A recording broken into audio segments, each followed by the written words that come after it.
Welcome to Midwest Paranormal Presents Paranormal Soup. I'm your host, Jason Bland, and tonight we have returning guests. It's been a long time, but we have Matt Benton. If you remember him, he's a paranormal investigator. He runs Devil's Hours Production. You see his YouTube channel of his Man vs. Paranormal, I think, as I remember what he first started out with. He's a documentary filmmaker, and he has a documentary film. I don't know if it's out yet.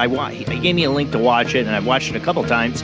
And this is really interesting. I'm sure a lot of you are familiar with the Conjuring movie series. As I've mentioned on the show before, I'm not a big fan of the Conjuring movies. My kids love it. They think it's scary. Yeah, my kids have to watch it. Sorry.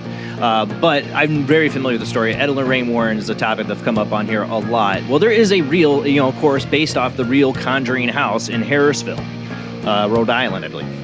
And Matt has put together a documentary, HARRISVILLE Haunting, the REAL Conjuring House. And I truly enjoyed this because it does cover a lot of interviews with, I think, Adrian Perrin from the original, the Perrin family moved in there, if you're familiar with this case. And other historical facts a lot of, Hollywood seems to want to not look at. Or the Warrens. I'm sorry. But it just gets that I love about Matt. He wants the truth. And he's a man that puts himself a little bit at risk on these investigations. Don't try this stuff at home, kids. That's the warning. Don't try this stuff at home. You want to go out there and look for ghosts and spirits, do your EVP stuff, that's cool. But Matt likes to go a little bit beyond that. And it's not something I recommend to everyone. Matt's a grown boy. He knows what he's doing. But I just want to give that warning to any budding paranormal investigators out there. Be warned. When you ask for the paranormal, you can get it, and it'll be more than you ask for sometimes. We've got a lot to get to, of course, in the World Wide Web of Weird, so let's go ahead and get rolling into the show.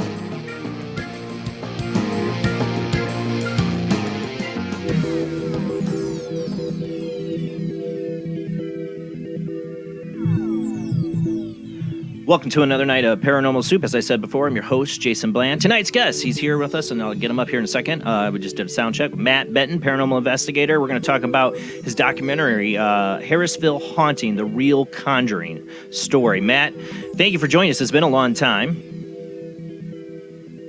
Hold on, I got to unmute you because I'm stupid. Hello again. It has been a while. I'm glad You're all to be clean shaven. Though. Look at you. Marine Corps. Marine Corps, yeah, I know. Yes. Joining me as always is my beautiful co-host, Jamie D. How you doing tonight, Jamie? I'm doing great, thank you. And I've had the good fortune to be able to investigate with Matt a few times. So I've got to firsthand see him work and see how authentic and serious and how much he does put into it. Yeah, and that's what I'm saying. Like, there's people that do this. They want to have fun. You know, I get it. I've been there. I've seen it. I've been to a lot of ghost hunts. But Matt takes it, like I said, Matt, you take it to another level. It's not recommended for your beginning or moderate ghost hunter at all, or for most people. No, I never recommend. If beginners are listening to me, I never recommend my ways. And I do whatever it takes to get the evidence. That's all. Yeah, and thank you for your service. I want to thank you for your service. Joining me as always, St. Augustine, Florida, is Rob Autry himself as well. He's got a disco party going on behind him or something. How's it going, Rob? I think you're muted. I didn't mute you though. No, I muted myself. There you go. Yeah, it's going good. Rocking the white beard. Yeah, man. Santa Claus. Gotta get ready for Christmas. I don't even want to think about that, man. This I know. month, October flew by so damn fast, and I feel like we're just gonna fly through November just as fast. All right, Yeah, speaking the of whole fast, year. we don't want to run out of time, and we got a lot to get to. So let's go ahead and roll into the World Wide Web of Weird.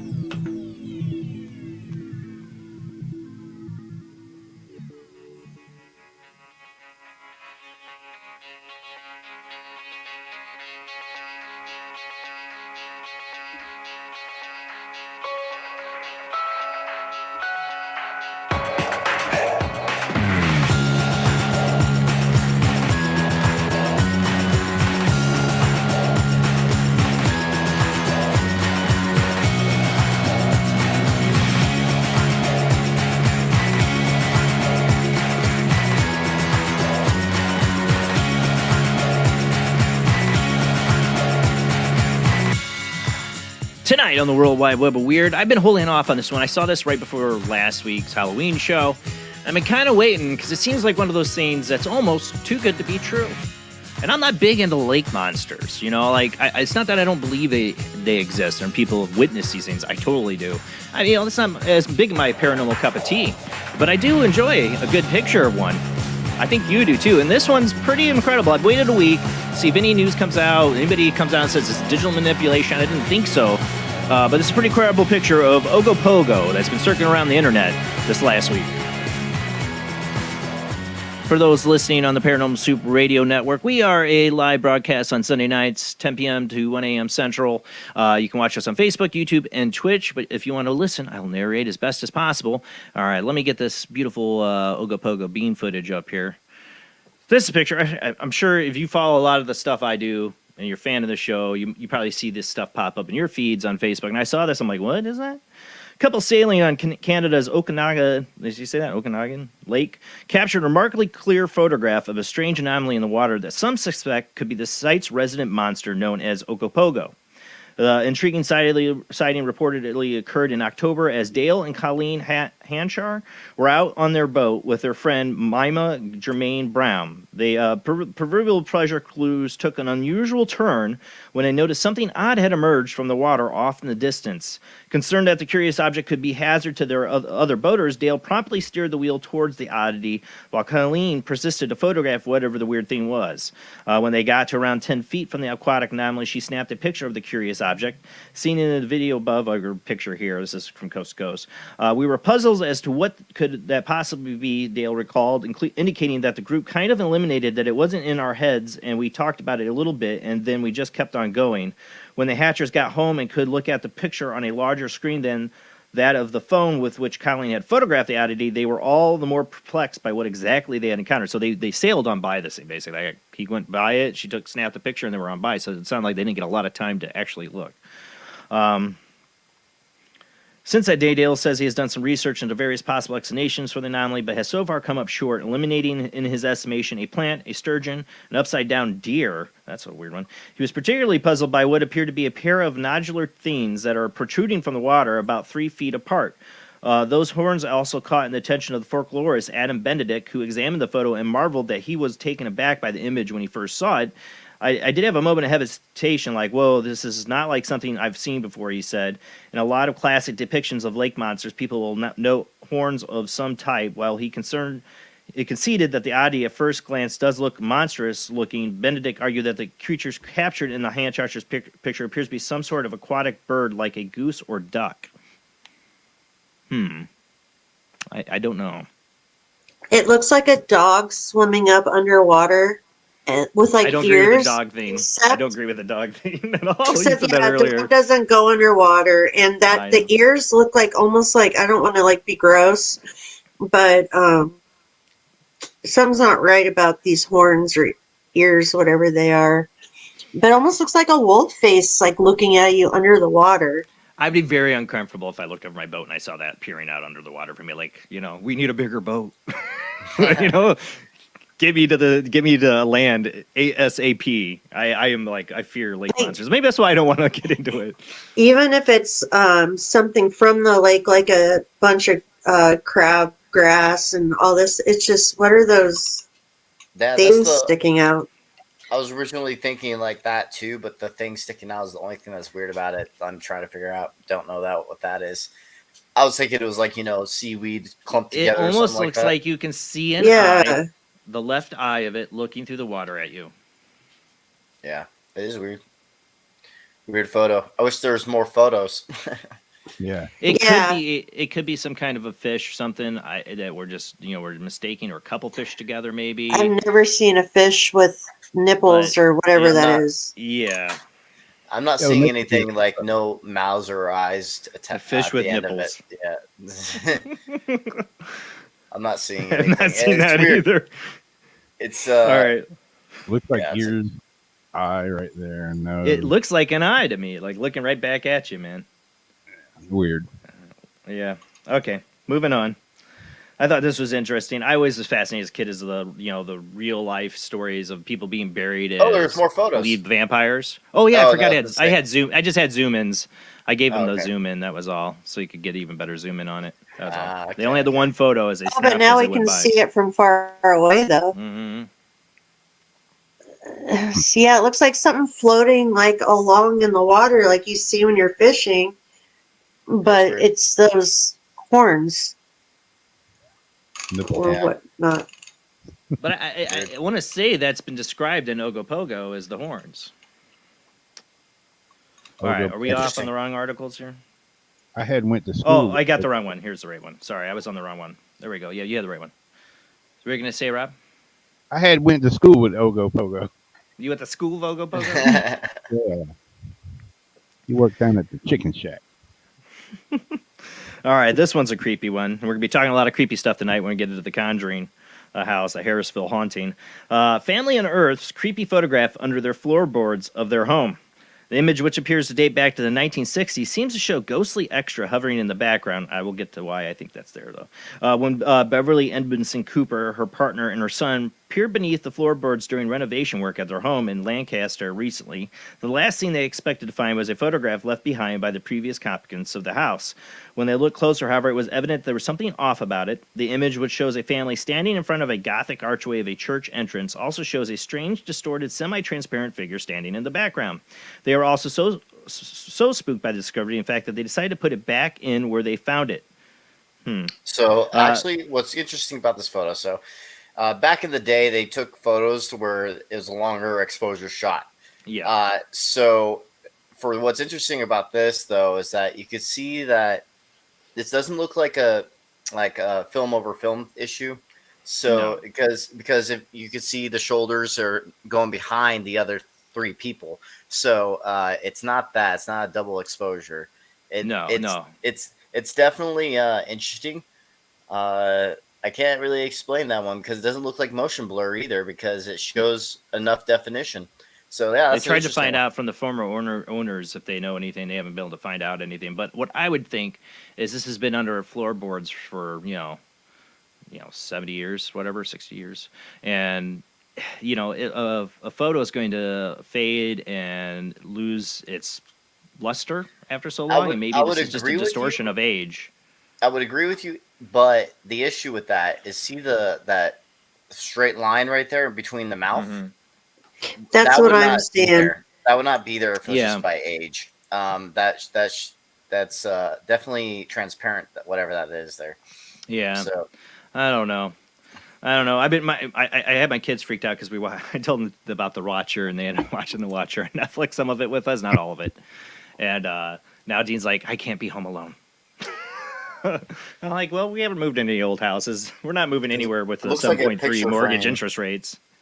either a picture frame in the background or like some window in the background. Whatever is back there has like a line straight through it, and that's the only thing that's tipped me off. Like, okay, I think it's just creepy to find any kind of old photo. Like, why was this left behind? I'll just. I'm not saying it's paranormal, but there could be a natural explanation. But I don't know. It's weird. All the natural explanations I look for. All the natural explanations I look for these things, it's a little bit harder to explain this one just because of that. Well, I knew a guy that moved into a house and the people left all their father's stuff there, including the photograph album of his funeral, which was creepy. Is that almost a chandelier? Wait, no. It almost looks like some sort of wrought iron something in front for a second, but I don't think so. Yeah. All right, we got to move on, though. We're going to run out of time. All right, on to the vampire story, because I love vampire stories. This is the face of a man. Gotta love the digital recreation age now. Now they're recreating vampires' faces. This is a face of a man who 2 centuries ago was buried with his legs bones crossed to stop him from rising from the dead. He's certainly no Count Dracula and most likely had absolutely no interest in... Jamie said you guys covered this on Weird Wednesday. You can tell he said he looked like the creepy pilot vampire you met. This one's dead, though. Got this skeleton. They have no interest at all in drinking human blood, but this unfortunate individual certainly stoked a great deal of fear among local populace back in the 1700s. More than 200 years after his death, his remains were found buried in Griswold, Connecticut, with his femur bones arranged in a peculiar crisscross pattern. There was evidence, in fact, to suggest that he had been dug up and reburied. The remains were found with the femur bones removed and crossed over the chest. Scientist Ellen Graytack told Live Science this way. This way, suspected vampires wouldn't be able to walk around and attack the living. Far from being a vampire, however, this poor gentleman had actually been suffering from tuberculosis. I can never say it. TB. There we go. An ailment that often led to unfounded accusations of vampirism of superstitious locals. You know, sometimes I wonder, and I've always wondered this, reading these stories since I was a kid, is that look, he was dug up, so like. Obviously, after they buried him, thought it was fine, and then somebody's like, "No, I saw him. He's a vampire. He came after me." How many times did they accuse somebody of being a vampire because they saw their ghost? Mm-hmm. Somebody's spirit comes back, and they think it's they're returning from the dead.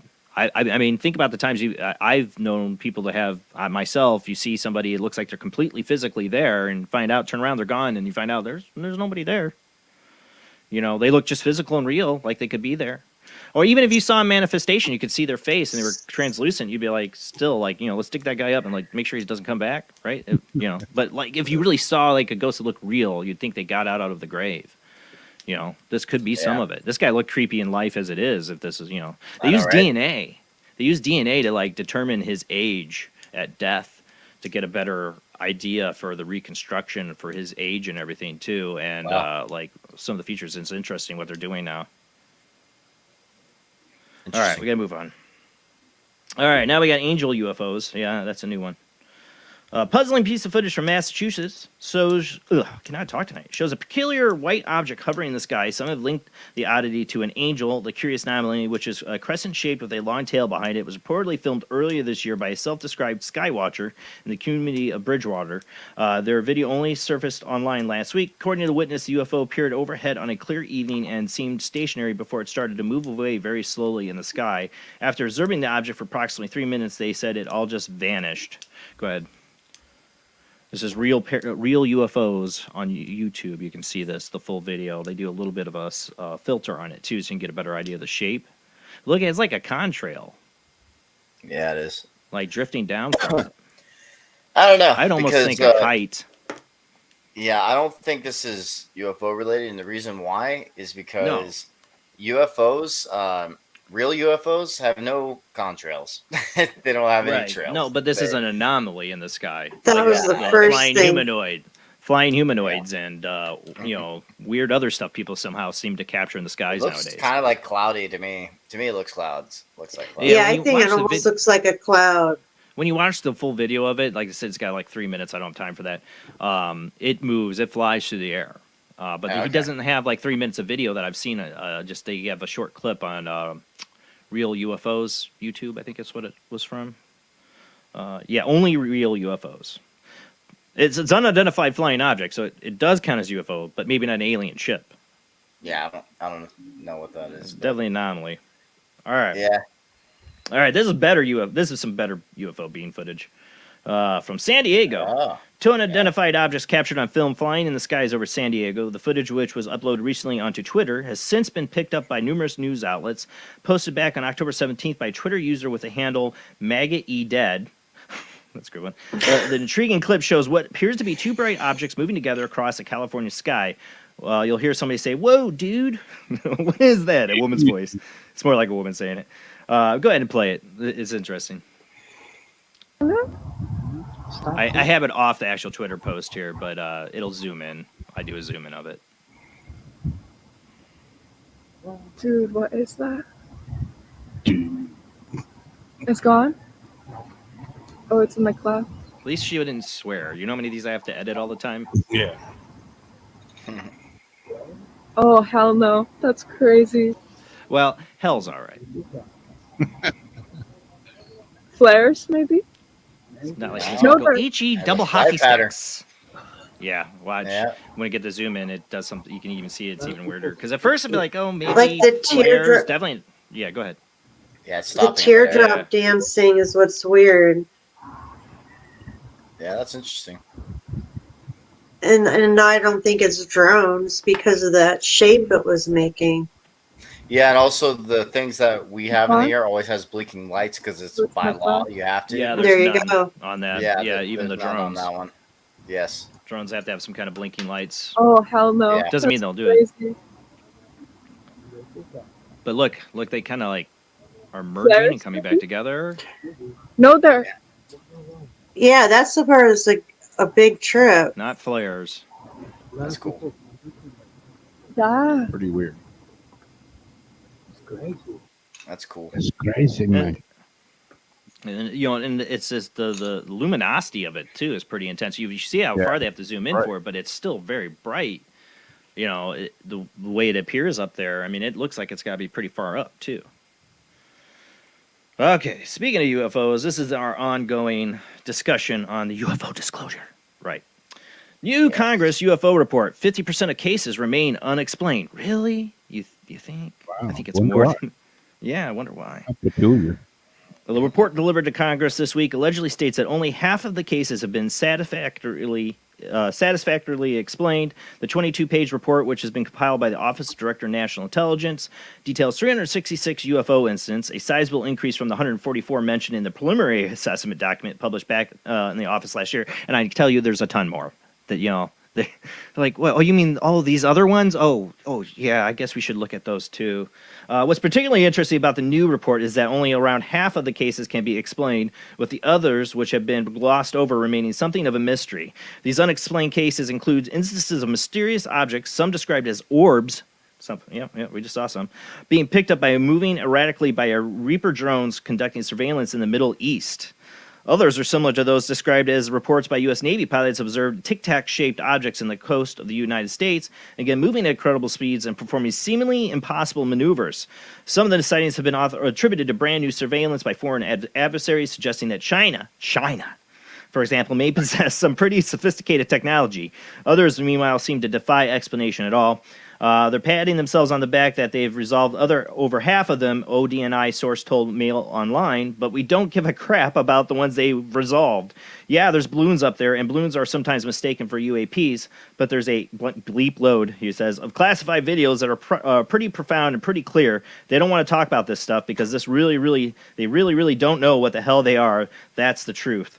And that's the thing. Remember, I predicted it and then complained about it when they did it, when they had the hearings and they showed like the lamest of footage. Or they know what it is and they just don't want to deal with it. They don't want to tell. I think they know what some of it is. I think some of it's so complicated they don't even comprehend or understand what they're dealing with, and it's just no way to relate it back to the public. And Kick the box of dust under the desk. And I think there's a lot of illegal things that have gone on involved with it. That this is why they were. I talked a few weeks ago about them supposedly by Christmas, and I'm not getting my hopes up on this. And they're basically getting an amnesty act put through, so anybody involved in the government that may have done something illegal they could get big trouble for to keep this covered up or be involved in this cover up would get amnesty and come out and tell what they know.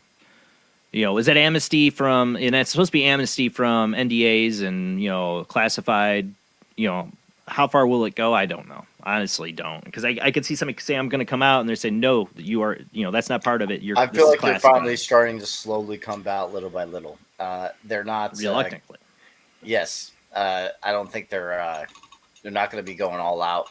They're just slowly getting it out there to see the reaction from the public, I feel like, and then slowly keep giving us a little bit more. So I feel like what's happening. The Air Force has laughed at this whole thing. Yeah, it's like they're spoon feeding it to us. Yeah, this was also predicted for everything that's happening right now by some official people that apparently worked for the government and worked for these secret organizations. They've been talking about this happening around this time period, that the government is going to be starting to come out about it slowly but surely. So looks like it might be happening. I don't know. But do you trust what they So they actually talked about this same time period? No, I don't trust the government. Definitely not. Oh, shit. No. I've worked for the government. I can't say anything. Yeah. Plead the fifth. Hopefully no other higher up Marine sees this video. you serve, you try, you don't, it's not, all I say is you serve for the government.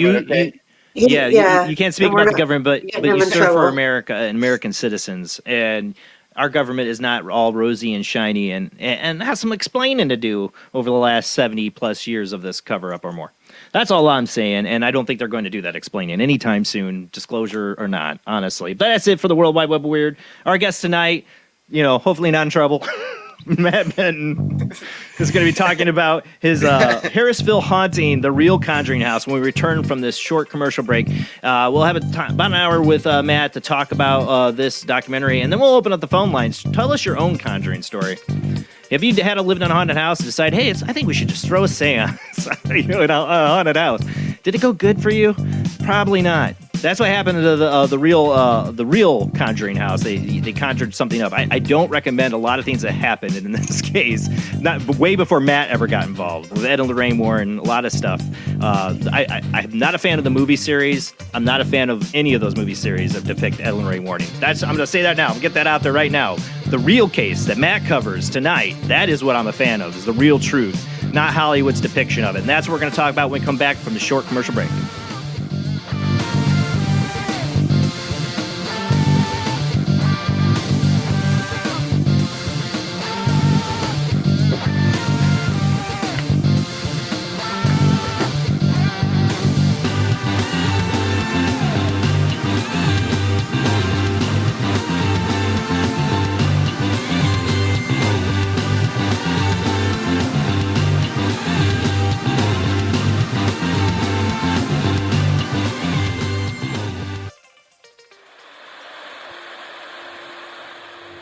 Join us every Wednesday night at midnight Eastern Standard Time for Weird Wednesday, the live stream, with your hosts Jamie, the Living Dead Girl, and Rob, the Phantom, where we'll talk about all things paranormal, including zodiac, astrology, tarot card and oracle card readings, live ghost boxing and spirit communication, where we'll do Voices from Beyond, the Cold Case Files.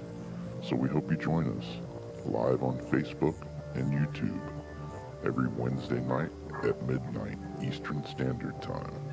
We hope to see you there. Bye-bye.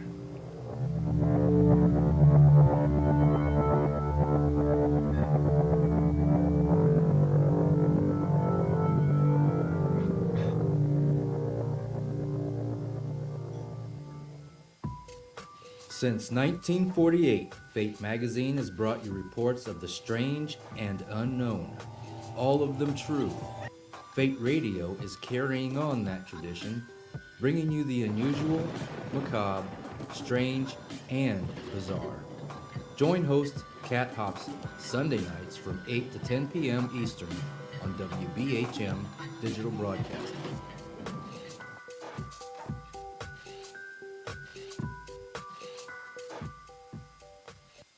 Encounters of the second kind, physical evidence of a UFO. Close encounters of the third kind, contact. From Steven Spielberg, the director of Jaws, comes one of the most ambitious and unusual films ever made. And what you will see has never been seen before. It's a cosmic mystery crossing what many scientists believe will be the next threshold of human experience. It is called Close Encounters of the Third Kind. It begins in an Indiana town and leads to one inescapable conclusion. We are not alone.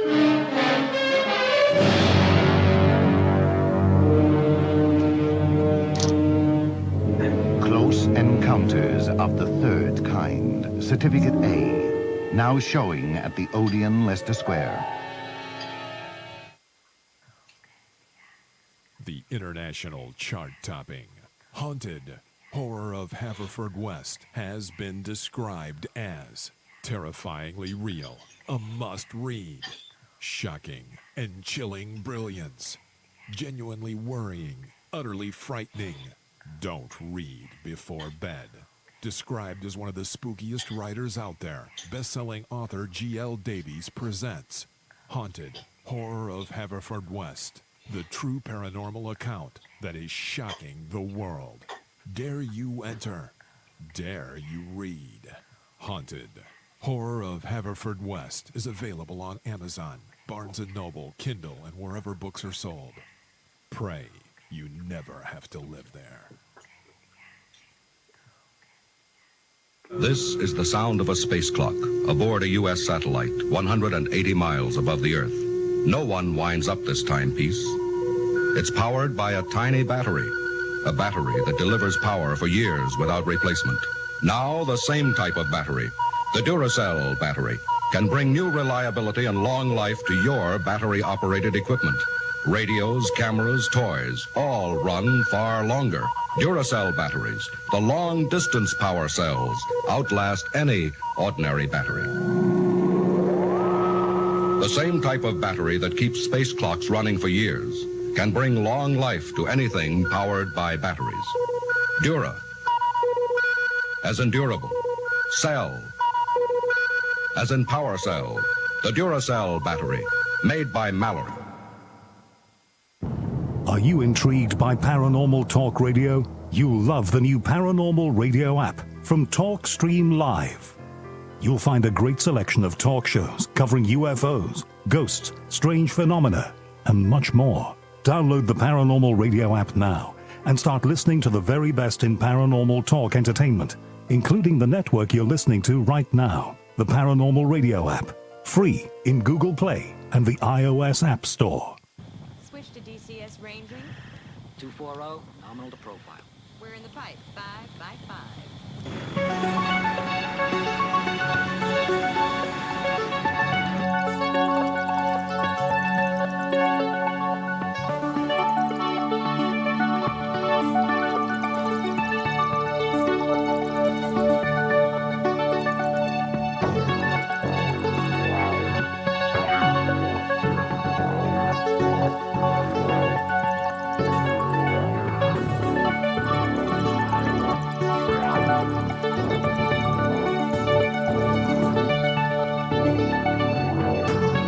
Tonight on Paranormal Soup, our guest is Matt Benton.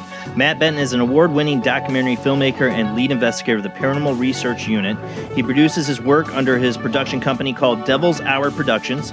He directs, edits in a dark, atmospheric style for his paranormal documentaries and episodes of real paranormal investigations, using accurate history and performing scientific experiments to help provide data towards paranormal theories. He's the director of the award-winning documentary called The HARRISVILLE Haunting, The Real Conjuring House, and a YouTuber for the YouTube channel Devil's Hours Production. And we've had Matt on the show before. We've done some, I think, live ITC experiments before we've Matt on this show. Matt's a great guy, great paranormal investigator, and he really does push himself in things I don't recommend for others. I say this, with all the love for Matt as there is. I don't want him to get hurt. I don't want you to get hurt. Matt's a big boy. He knows what he wants, why he does it. And we'll let him explain why he does put himself, in my opinion, a little bit at risk. And this comes from somebody who did this himself and put himself at risk, and I paid the price for it and he'll never do it again. I got my answer. But I know many people, many investigators like Matt. They want to capture this phenomenon, and it's so bad. And it's not that he does anything I don't think irresponsible. I'm not saying that. He does stuff that could be a bit dangerous for himself. I'm just saying, as somebody who has done it myself and gotten something that followed me home, you got to be careful with these things. And this is the Real Conjuring House that he does this documentary in, and they get some interesting evidence, and Matt has some interesting experiences. I highly recommend this documentary for those into paranormal phenomenon. If you've seen you've seen the Conjuring movie, I definitely recommend seeing this so you get a little better side of the truth behind it. There's a lot of history they bring into this and research.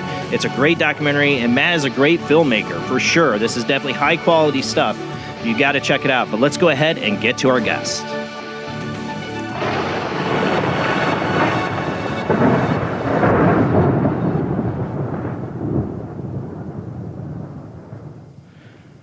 Welcome to the show, Matt. It is an honor to have you back on. I have watched a couple times your documentary, HARRISVILLE Haunting. I thought it was really well done. Oh, I got to unmute you. Sorry, hold on. Always forget it. I was saying that alone is a compliment that you watch it more than once.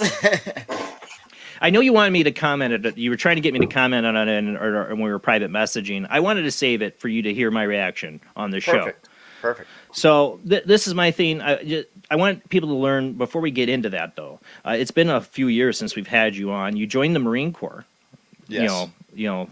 Again, thank you for your service. But I want people to hear kind of your little some of your background and what led you down this path of basically putting yourself at paranormal risk. I'm just joking. I'm serious. You watch this film, people know what I'm talking about. You don't hold back. You definitely put yourself in a little hairy situations I don't recommend for others. So what drove you to this? Okay, so here's the thing. It was back in 2011, summer of 2011. I've had experiences as a child. That's what got me interested in the paranormal, but I never decided to become an investigator until the day of the summer of 2011 at the Old Wash Oak Club in Virginia City, Nevada, where I basically was in the crypt and I asked a very specific question: if there's someone there, if they can move or touch me or make some kind of noise. Right. And sure enough, right after that, like not seconds after that, a piece of brick gets thrown. That day, I was hooked from that day on, and I was like, okay, I know that now feeling. I have to do this. I had to figure this out. Why does this happen? That was the first time experiencing like an interaction, because I've had experiences, but I never interacted with it before. And I literally got my first big interaction, and I was like, okay, I'm hooked. It's like a drug almost. I don't do drugs. I'm just saying, like, as a joke. This is your drug. This is your drug. I've seen so many paranormal investigators. Yeah. I've seen so many paranormal investigators get that way. I'm obsessed. Mm-hmm. I am obsessed. I know it's not a good term of saying that, but I know I am, because it's literally a lot of what I think about all the time. And so it's like I can't get it out of my head. I always think about it. It's always on my mind, almost 24/7. And so it's like it's definitely an obsession of mine and passion of mine. And so and I even have a tattoo of my origin story of why I got started. Your origin story. Yes, my origin story. So the Old Washoe Club sign, this is the same font as their sign as it was back in the day. And then the shadow people are what I used to see as a child. I used to see them all the time when I was a kid. Mm-hmm. And that's what got me interested in them. So why I do this, honestly, why I do the show. I have a lot of weird experiences, but my shadow person experience that tormented me was my experience of provoking something stupidly. Sorry, Matt, but it was stupid. And it got me and followed me home. And that was before I was a paranormal investigator. This is what got me into it cautiously, though. Because I learned then early on, you have to watch what you poke at in the dark, because you don't know if you're going to poke a hornet's nest. You know, here's the thing. That's what I get why you do it, and you explained it in the film. Mm-hmm. I've had my experience enough. I'm like, I want to document, but at a certain, I won't pay the price you might be willing to pay to do it. Yes, I'm willing to pay to do it. And here's the thing: what's weird? Ever since like I became more experienced and everything, I have such a lack of fear now. Such a lack. Like I have zero. So if anything big happens to me, like literally something like gets thrown at me right now, I'm like have no fear. And I think that's the issue. Because ever since this lack of fear took over me, I have never had anything follow me home anymore. I've never had any big experiences happen anymore at home. It used to in the beginning when I first started. Yeah. And it's like they feed off of that for at least these I negative agree. ones. And since I have such lack of it, it's like nothing ever happens to me anymore at home. And I think it's great. that's great. There's so Well, I many think that's a people big that point say there. that they want to get into it, but they feel scared. And well, if you feel scared, I don't recommend that you do it, because I think that they do feed off of that. So I to know build that up. my encounter with what I provoked when I was 17 to 18 that messed with me fed off my fear, and it didn't go away until something else. I don't know what you want to call it, heaven, God, or whatever intervened. And I don't have fear of it because I've run across it, and I felt like this thing keeps its distance because I know now I don't have to fear it. But the thing is, I don't want to. I feel like there's a permission level. I gave it permission, so one of my things is to know is I don't give anything permission anymore. And some investigators do, and I just, as long as they know the warning of it, as long as they know the dealing with it, and these things feed off of fear, so you know how to deal with it. And this is why I also think I've gone into cases, and I know you have, where residents will be telling you all this crazy stuff is happening. I mean, I remember going, and I believed them. They said a Bible went flying down the hallway and flipped open, like crazy stuff. People were like, no way, that's real. I believe these people. This is in St. Louis. But when we got there, I could feel that there was something there, but I try to not think, I try to put that to another compartment. But not much happened when we were there with all the craziness, because here we come, paranormal investigators that love this stuff. We're having a good time. We're coming in with our good vibes, and we're not afraid. We slept there. I slept right in the living room where, like, they said they were pushed and shoved. I don't care. I'm asleep there. I fell asleep. I was so tired from the road trip. But at the same time, there's no fear. We're in there doing what we love to do, and I think it changes the atmosphere, and then you don't get that kind of activity. Yeah. So when I first started, there's like for like the negative stuff, there's like a small bit of fear when I first started. Like it creeps in a little bit. Like, okay, what if this like does something like horrible to a family member or something like that? Is what I was thinking. I have to worry about that as a parent. I get about stuff following me home. Yes, and then I was like, you know what?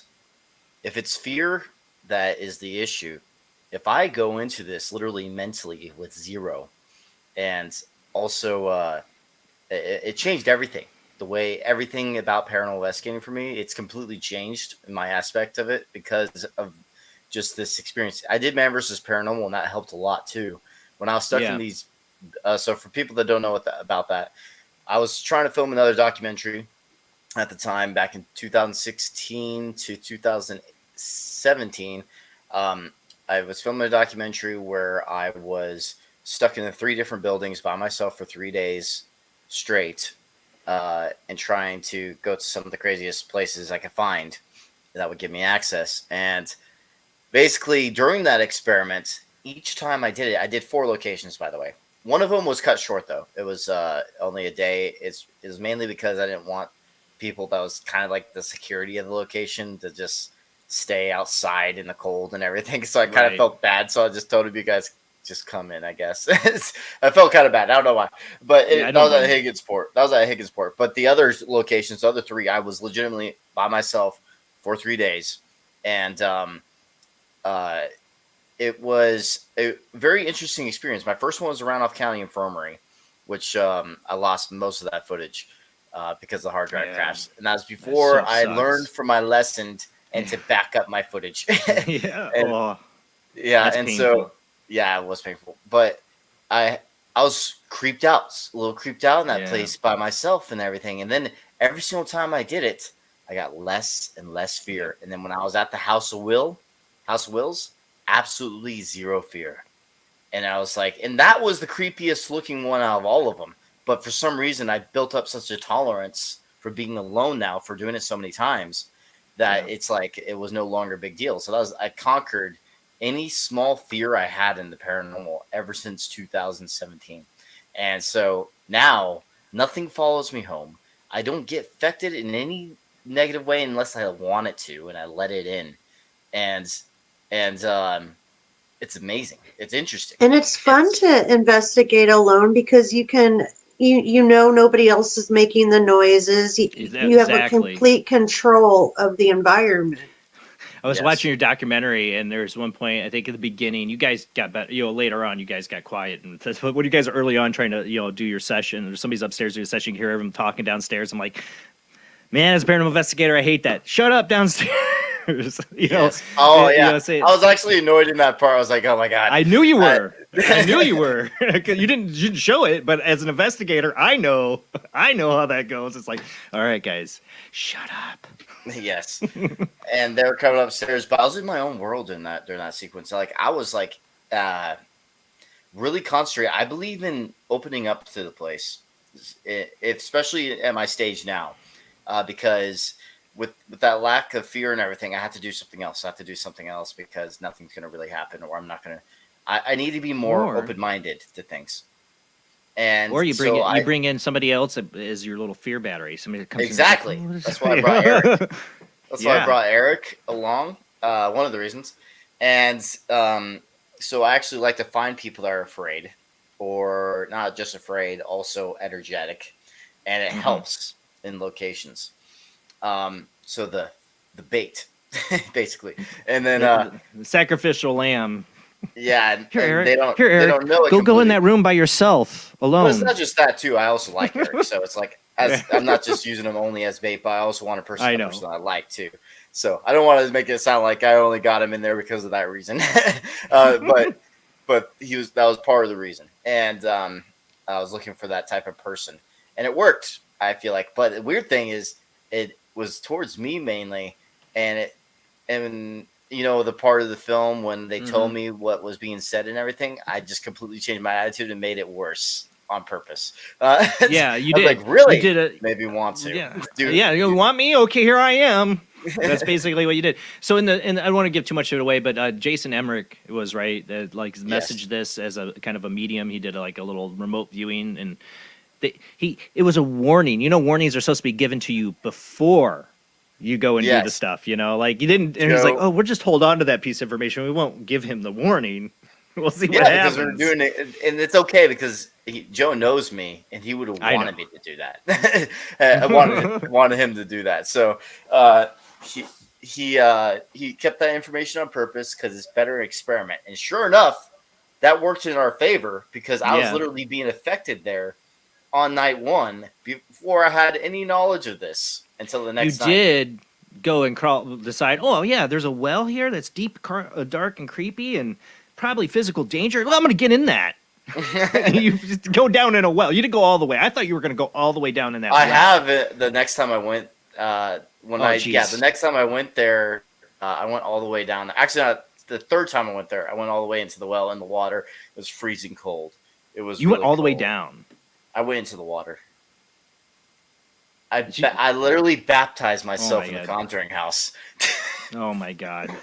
This thing's only. I mean, it's only barely enough for you to fit through. Yep. So you definitely aren't a claustrophobic person. No, obviously. No, I got through a lot of holes in my days. I can't comment on that. PG-13. But I always thought, I don't know, when I saw that, when you did that the first time I saw it, I was like, yeah, if there's a place that's a portal, if the portals are things are real, I think you're sticking yourself right into it. Like that just looked like just bad mojo. Plus the aspect of water, paranormal and water, it was just such a trifecta. I feel like it has more to do with flowing water, but flowing water under the place. Because there's actually science behind that. Because flowing water creates a little bit of electromagnetic energy. That's why I feel like lighthouses and some places that are surrounded by a lot of flowing water are more active. Most of the times. So there's something to it, I think. But anyway, this house had something else that was for some reason very active, and maybe because of what the house is built on, probably limestone or whatever. I think there was hey Joe, that's what I was going to ask. Put it in the chat. I think you remember. I remember you saying something about what it's built on. I can't remember. If it was but- limestone yeah. and running water under, it's just like a calamity of errors for building a house. One thing that was kept out that I wish I kept put in is that it was also used for slaves, to hide slaves back in the day. Oh, so it's part of the Underground Railroad. Yeah, and then one EVP that we caught made me think about that. I was like, like it's the torch, bring the torch or something like that. The torch. Yeah, it said the torch. So maybe I don't know. I don't know if it was talking about it's something interesting situation or it's a residual thing. That's the thing. I don't know. This is what I do really, really enjoy about your documentary is you right off away get into interviews with Andrea Perrin, from the Perrin family, the original family, and you get the historical research that, like you said, Hollywood and the Warrens. I'm sorry, I know the Warrens are a controversial subject in the paranormal community. And there's good things about the Warrens, but there's also a lot of bad things. I'm sorry, there just are. And here's the thing: I tried to be very neutral in this documentary, and so without pissing off any group, because I agree with you, and so I got the truth out there. I didn't give any of my opinions about the Warrens. I just got the truth out, and that's it. And so that's what I wanted to do because I didn't want to piss off any groups. Now, the one if they ever watch this, they'll be like, "Oh, he didn't like the Warrens." But there's some factors about. It's not about it's not Warren, liking or not liking the Warrens. It's just about what's the truth. Yes, exactly. And there's things that people should look at when it comes to the Warrens. Yes, like in the movie, they made it seem like they're the heroes and saved the day, and they literally got kicked out. And also, I know.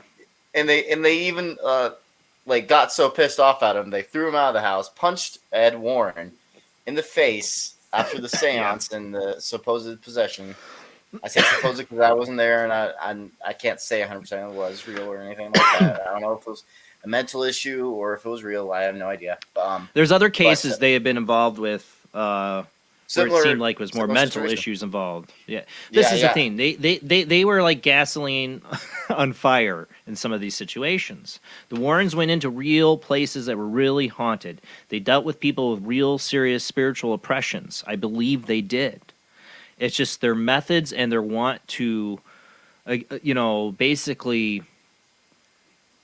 I hate to say it, but they wanted they wanted the publicity of it to get people's attention to the reality of it. I get that, but at what price? Especially in people who are living in homes and with families. You don't throw a seance. You don't throw a seance in a home of a family with 5 children? Was it 5 children? 5 girls they had? Yeah, I think it was 5. Yeah.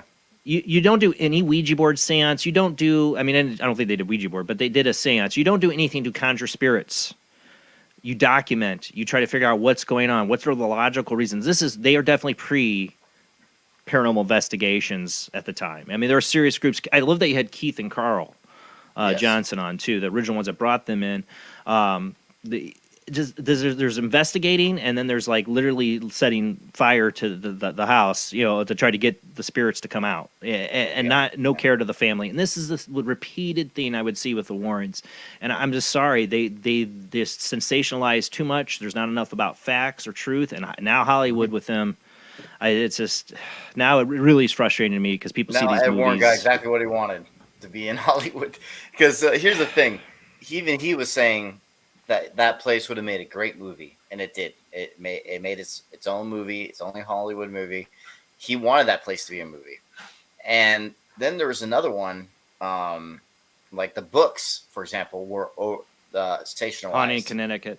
Yeah. So it's things that didn't actually happen. And because of the type of person Ed Warren was, it wouldn't surprise me if he gave that information to the writer or the writer did it himself. I don't know. But they hired horror writers to do these books, and they wanted to make it sensationalized. It's just the truth of it. That's just the basically truth. The Zach Bagans of the past. It's the first Zach Bagans. Basically. Yeah. It is a good comparison in a sense, and I'm not trying to dog on Zach Bagans either.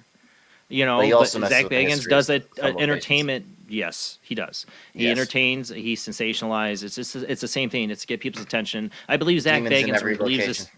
Yeah. I believe Zach Bagans believes in the phenomenon. Totally does. I believe he believes it's real, and I think he knows he puts himself in danger when he does stuff. But some of the evidence they've got, I think, would be somewhat legit, especially when it's just the early days when it's just them, really just them in the location. But in the end, when you get involved with TV producers and Hollywood and film production and all this, and things happen, and you just lose sight of what you originally went for. I'm just saying, that's what ego. Yes. I don't know if I want to say he has an ego or whatever. I don't know Zach Baggins, but it's the same deal. It's you lose sight of let's get the facts, let's get the truth, let's really look at this phenomenon. This is going to make a good reel. Yes, and I agree 100%. Like the best part about being my own director, own executive producer, is that we have full control of our projects. Exactly. And so I literally just gave my entire film to Gravitas Ventures, and they put it out everywhere. And so Gravitas Ventures distributed the film. It was a lot of work. You do a lot more work when you're just by your own, all by yourself, doing everything. Well, yeah, video editing alone. Oh yeah, video editing. I spent about 9-10 months of editing. Yes, that's with life being involved too. So it's not like straight up 9-10 months only editing. Yeah, then it'll be done way quicker than that. But with life, it was like, and also computer issues with my first computer. I had to get a new computer to finish it up. That too. And so there's a lot of things that the film seemed cursed in a way, because then towards the end, Vegas was having issues, which is the program I was editing on, and it finally was able to render, but it took a long time for us to get a rendered product because we had so many issues. And it finally worked out. But this film is only in stereo audio. We wanted 5.1 surround sound, but because of the issues, we couldn't do that. We had to do only stereo audio, and we couldn't get out in Blu-ray because of that too. So it's only available on DVD now. So all these things, and theaters and stuff like that. So this could have been in theaters, but because of all those editing issues, it's only going to be a DVD product and also digital release. So right now, it's already out. It's available at this very moment. It's on Amazon Prime, Vudu, Cox On Demand. It's YouTube movies. It's everywhere. You can watch it. Just Google search it, and you'll find it in a lot of different places. Whichever place you want to watch it. Most people, I think, go for Amazon Prime. So it's also available on Amazon for DVD too. So if anyone wants that. Yeah, I definitely, if you're into this kind of stuff, watch, especially if you've seen the Conjuring movies. I highly recommend you go see this because, I love, like I said at the beginning, that you cover a lot of the history. You interview Andrea Perrin. You get into, you present it without, about the Warrens, without siding one way or the other on it. But like I said, do the research on the Warrens. Yes. Now, when you guys got there and you do this, there's also, for one of the research things is, from the movie and what the lore of this place is Bathsheba Sherman, or is that how you say it? Bathsheba Sherman. Bathsheba. A Yes. weird name. That all she was a satanic person that killed a baby in a sacrifice and all this stuff that there's been the rumors of it, but she was buried in a Baptist cemetery. That makes no sense. They would not do that especially back then. They would have killed you back then for those type of things.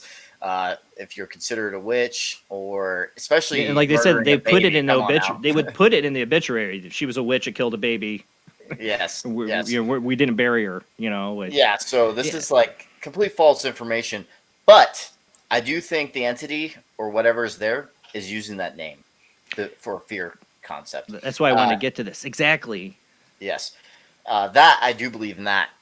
Whatever is there likes to play games, and mimicking is a big thing. And that's why I think it takes form as this Bathsheba person as its fear, as it likes to use for fear. And for especially, I believe that Carolyn Perrin believed it too. And that is why it takes form in what looked like to be Bathsheba the witch and stuff like that. So I do believe in that, but I don't believe it was actually Bathsheba Sherman. No, because there's no history that involves. But I believe in Carolyn. I believe in Carolyn Perrin. Oh, I believe in her experience. I believe she saw this. Especially Cindy Perrin. Cindy Perrin, if you watch the show in Kindred Spirits, she seemed absolutely traumatized by that place. Yeah. She looks like she was having flashbacks, like she had PTSD and stuff from so you see military guys that been through combat. Yeah, That's like how it she was is a acting, like, she was- People that go through this are like a PTSD, person. It scars them for life when it's this serious.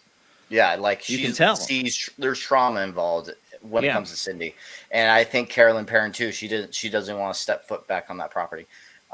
So it's only. I'm surprised Cindy did, because she seemed terrified when she was there. And these aren't actors. Like, right. I know Andrea Perrin has been in a lot of interviews and everything, so she has a lot more practice. But Cindy Perrin doesn't really go in that many interviews or anything like that. Most of the family doesn't, except for Andrea Perrin, and every once in a while. She's got Andrea's involved in like the kind of the paranormal community. I think. for Yeah, her, she is. She wants to discover more about this. That's it's what she's involved, and that's just how some people treat it and react in these situations. Some people are. She's traumatized too. I'm not saying she's not, but some people go and face that drama and want to know more, and other people want to just get it out. I don't want to ever look back at that ever again. I want to forget about that. The thing is, this is something that really happened. What I've always talked about on the show, me and you, we've talked on previous shows, talk about the theories and everything. One of the things is, and you said this earlier in the show, I'm like, this is one of the theories I've always kind of felt there's something to, is you called it parasitic. Mm-hmm. And I've always compared hauntings to, I'm a Star Wars fan, the cave in Dagobah on Empire Strikes Back. Mm-hmm. Because in that, you're on Dagobah. I know people haven't seen Star Wars, sorry. Luke's on Dagobah. Yoda tells him he needs to go into this dark, spooky cave.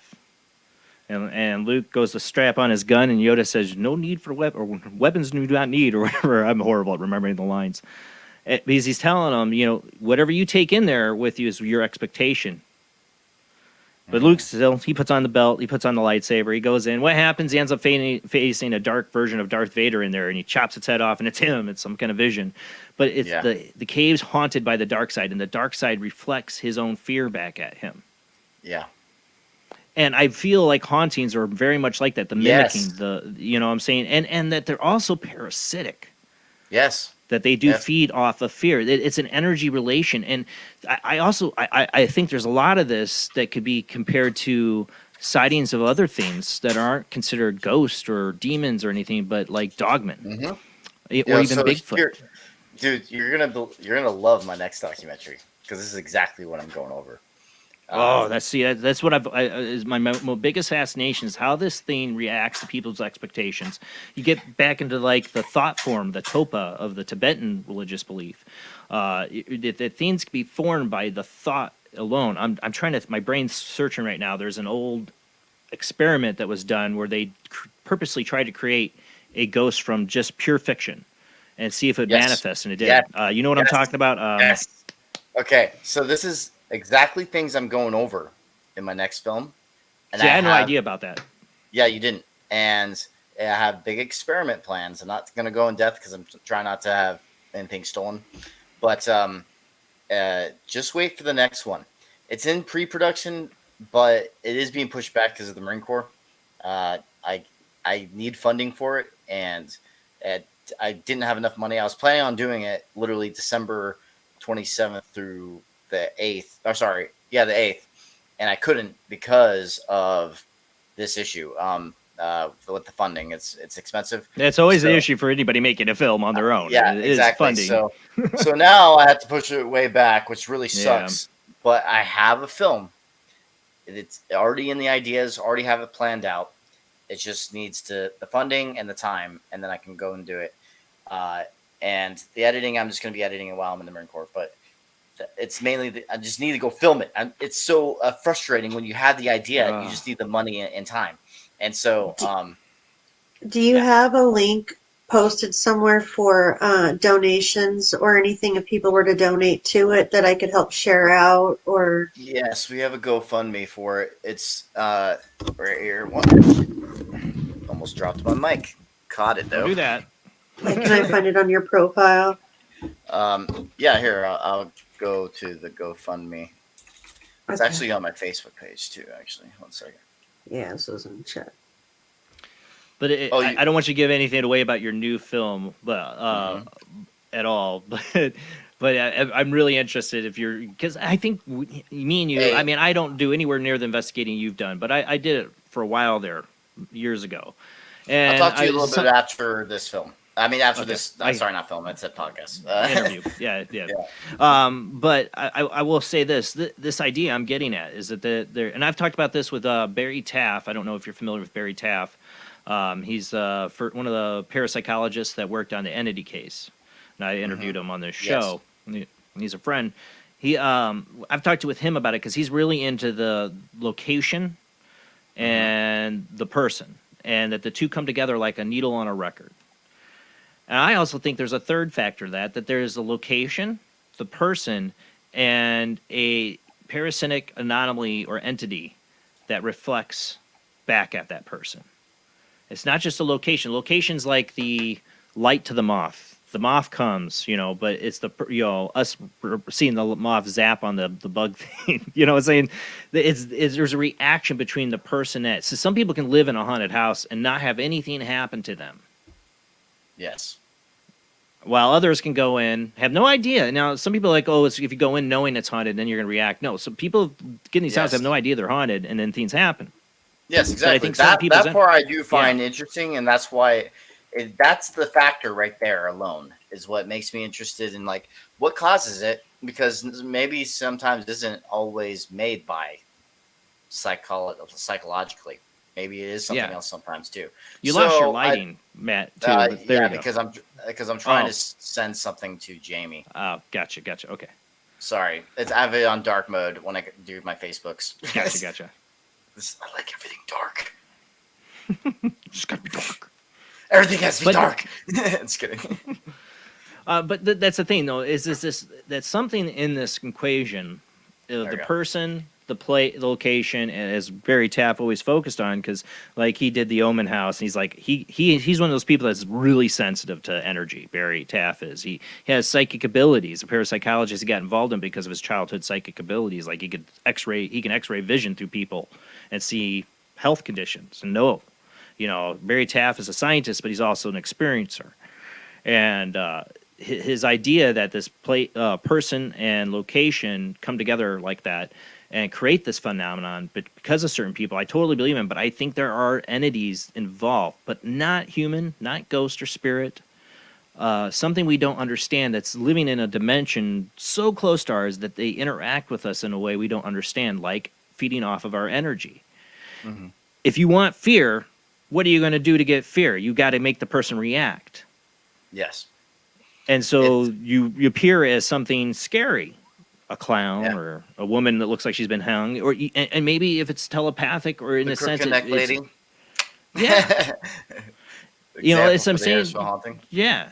I'm saying if it's able in some way in this dimension and it exists in this other energy being that's feeding off of people's fear, it might know or reflect a person's inner fears. It's looking for its food. What is that food? It's deep in our subconscious, our inner fears, and I'm going to take that and I'm going to reflect that. I'm going to get what I want. Oh, there's a little bit of fear. They're screaming and running. Okay, that's what I wanted. That it's going to do this or interact with people this way, and it could explain so much in the paranormal phenomena in so many ways. Like I said, even dogman sightings.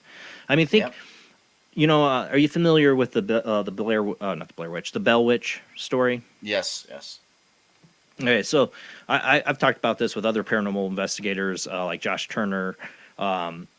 This theory I have is I've seen this occur in several themes. So, first off, in the Bell Witch story, the family, the father and son, and were out hunting. This is when all the paranormal activity started for them. Is when they were hunting in the field, and they encountered a strange beast in the field. And they shot at it, and that all happened, according to the lore or legend. And then all this crazy activity followed suit afterwards. Then you go to somewhere like Skinwalker Ranch. How does that story start? For the family on Skinwalker Ranch, it started with the father and son out in the field, and they saw a strange-looking creature. And then all this crazy activity happens. What is our most primeval,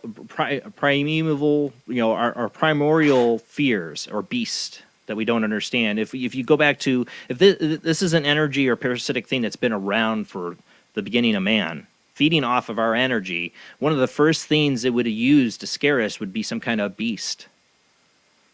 something scary or animalistic, and we have to run for survival, even though it's not there. It's not going to kill us. It's as we're running, it's feeding off of our fear. Yes, I think that things can be interdimensional and also probably. I do believe in the aliens too. So I do. Yes, it's interesting. I don't know. Like I said, they say that aliens could also be interdimensional, but we don't know. So. Well, I think the reason I call it Paranormal Soup as a show is because I believe all these things are connected in some way. Yes, the next documentary is going to be the biggest thing I think ever done in the paranormal, and I can't wait for it to be done. It's literally never been done before. It's the biggest. If it has been, it's never been into a film or into any series. It's never been done before in that way, and this. So many big ideas to this next one, guys. I can't. It's so much I want to say about it. I just can't because it's going to be taken by someone. I already know it will be. Yeah, it's already happened with me for Man vs. Paranormal because it's so better just to not say anything till the end. Yes. Well, trailers will give you a hint later. I think we talked about this when we had you on the show once, and I see it reminds me of this because of what your friend has as his title, Entity 7, Joe. Is that you mentioned this in the film? Is what we're going to go in a commercial break in about 15 minutes, but there's a scene you call 7 that you've encountered on multiple locations. Yeah, I call and it that's the what makes me Investigator demon. If it's a demon, the paranormal. But is it the Paranormal Investigator entity? No, I believe it's something that's created by us, maybe. Right, like a topa. It's like a thought form, or somewhat created by you, but it is something, like I said, if there's something parasitic we don't understand that feeds off our energy all the time, we can't see with our eyes, but it's there, feeding off of our fear, it's going to do things like react to it. Almost like, again, another case that brings to mind of this kind of situation is if you hear and look at the reports of like the Mothman. Mm-hmm. All the stuff they encountered with, Keel and the story of what happened, I'm thinking the name of the town, with the Mothman and the people there in the 60s that they experienced right before the bridge collapse is like something was feeding off the fear and then fed off the trauma of the event, maybe. I don't know. Yeah. And again, with these sightings like the Jersey Devil and other creatures, besides just the haunting, that these could be related. Yeah, definitely could be like this fear aspect. There's so many different. There's so much involved with the paranormal. This is why I love the paranormal. Sometimes I get bored of things I've obsessed on in the past when I was younger. This I never gotten bored of, and it's because there's always questions. Always have more questions. Never get all the answers in the paranormal, and it's part of the fun. It's part of the fun, and this next big thing we're trying to do will probably open up a new doorway of information for us that could be possibly plausible. We'll have to see. I'll tell you a little bit after the show, but it's definitely it's interesting, man. I can't wait for this one to come out. Like, this is the biggest thing that's ever been done in the paranormal.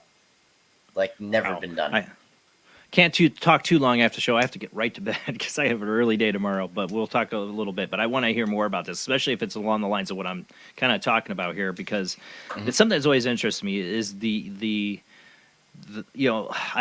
feel like a lot of times we are shaping the haunting phenomenon around us by our expectations, that legends become their own reality. And there's so much evidence of this in so many of the different famous cases. Like, people have experiences and see things of something that people claim like some kind of story about a place, and they'll see something that resembles like the broken hung neck lady, but then there's no truth to it. Why did that person see that? Because it's something reacting to what their expectations and fear are. And what's that? What is that something? Whatever that thing is, it's also been showed itself to apparently the kids. Because after the parents left, it became a daycare center. And then one of the kids drew the crooked neck lady onto one of the furniture pieces there. And literally, it's in the film. Point Pleasant. Thank you, Alphabet Soup. Sorry. Point Pleasant from Hoffman. Thank you. And so it's in the film also. It's literally a kid drawing a crooked lady. It looks like a kid drawing, too. and this is like after the parents left, and he should have no idea about that. They should have no idea about that. So that's what I find that interesting. So that whatever this entity is has intelligence. It's not just us creating. That's what I'm saying. That's what I'm saying. Like I said, from the Barry Taft, UCLA, parapsychologists, they really wanted to say this is all coming from people's subconscious and they're creating it. I believe there's a third factor. It's not like that totally. Like they got two parts of the equation are missing the third. The third equation, there is something reflecting everything back and interacting and shaping to our expectations, but feeding off of it. There's another part of this that is an entity that, like you said, is an intelligent, and it's like it. Stephen King really nails it. Oh yeah, you're right. Yeah, it's like kind of like it. Yeah. I mean, because what does it do? It becomes whatever your fear is. Yes. To feed off of that fear. I mean, I think Stephen King was really nailing. That's why it was one of my favorite books of his. Not Tim Curry's great, but the miniseries ending's awful, and I don't. And then the new movies are like good, but yeah, I love the book. Go read the books. But that, to me, really captured the essence of what these things kind of do, is feed off your. In my experience as the shadow person, that's what it did to me. It didn't appear as a monster or anything. It just had to be a big black shadow that knew all my inner fears and truth and mess with me every night. But I think that when you don't have an expectation of what to see, all you have is a blank canvas, which is the shadow being. And maybe that's why you see a shadow. Maybe because you don't have the fear, it's still showing itself to you, but it's a blank canvas. It doesn't know what to appear as to you. Interesting. Yeah, because the older I get, the less I see it. Because in the beginning, even in the paranormal, I was seeing it a lot. And then the more and more experience I got, the longer I've been doing this, I'm having less and less experiences. It's more with certain type of individuals I have more experiences. And this is when I noticed a pattern. Well, when it comes to personality types that I'm with, and this pattern is the reason why it kind of started from Man versus Paranormal. Literally, a lot of life things I've done in the paranormal. After 11 years of experience in the paranormal, I started gathering information and I started seeing patterns. And this is one of those patterns that I noticed. Yeah, I've seen it too. I've noticed it too.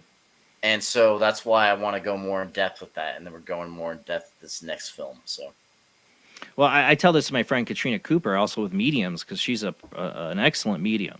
But I've gone to places that have been completely quiet, then bring her in, and she's not saying or doing anything. She'll be pretty quiet on investigations. She's not like psychologically amping us up. She's usually writing on a notepad, quietly. And we'll wait and reserve to say anything till later, but the activity, stuff will be moving, stuff will be happening. It's like she's a fuel, or a battery to the activity, her presence. And then others, I think they're, like I said, are little fear batteries. They're sacrificial lambs. You go put Lone in the room and turn the cameras on and record what happens. Because they're sitting there, not that nobody's really doing that, but deep inside they have a little bit of anxiety about the situation they're in, and it's just enough to fuel it. Yes. I can't wait, dude. Like, this next one is going to change things in the paranormal, I think. If it gets big enough out there, and which I am having a PR team behind this one, I feel like this one's going to change things, and people are going to be thinking a little bit more, or just verify what we've been thinking about, like you and I. Just verify. Or disprove what we think. It could be either way. I haven't done the experiment yet, so we'll see. The mimicking in this film too, I think is really interesting. Where I think Eric sees you walk outside of a house, and walk back in, and you weren't really there. And then Joe, I think it was, that walked in. Yeah, thought he saw you over in another room. I want to clarify more what happened. So I went to go inside to go grab my jacket and also camera. I was looking for my camera for a while because I forgot where I put it. And then, so I was looking throughout the building, looking through inside the building, not outside. And I finally found my camera, came out. And then he was like, "Did you just walk out?" Because he saw me in a t-shirt walking out, apparently. And the only time I back out was when I had my jacket on. I never, was never putting it on outside or anything. I literally already had it on, walked outside. And then that's when he comes up to me and saying that. I was like, that's strange. Yeah, I never walked back out without the jacket. So, weird. So this thing was mimicking, and multiple different ways. There's a history of it too, is what I learned. So You're right. Because you asked Andrea Perrin if it did it. Yeah, if it mimicked. Yeah.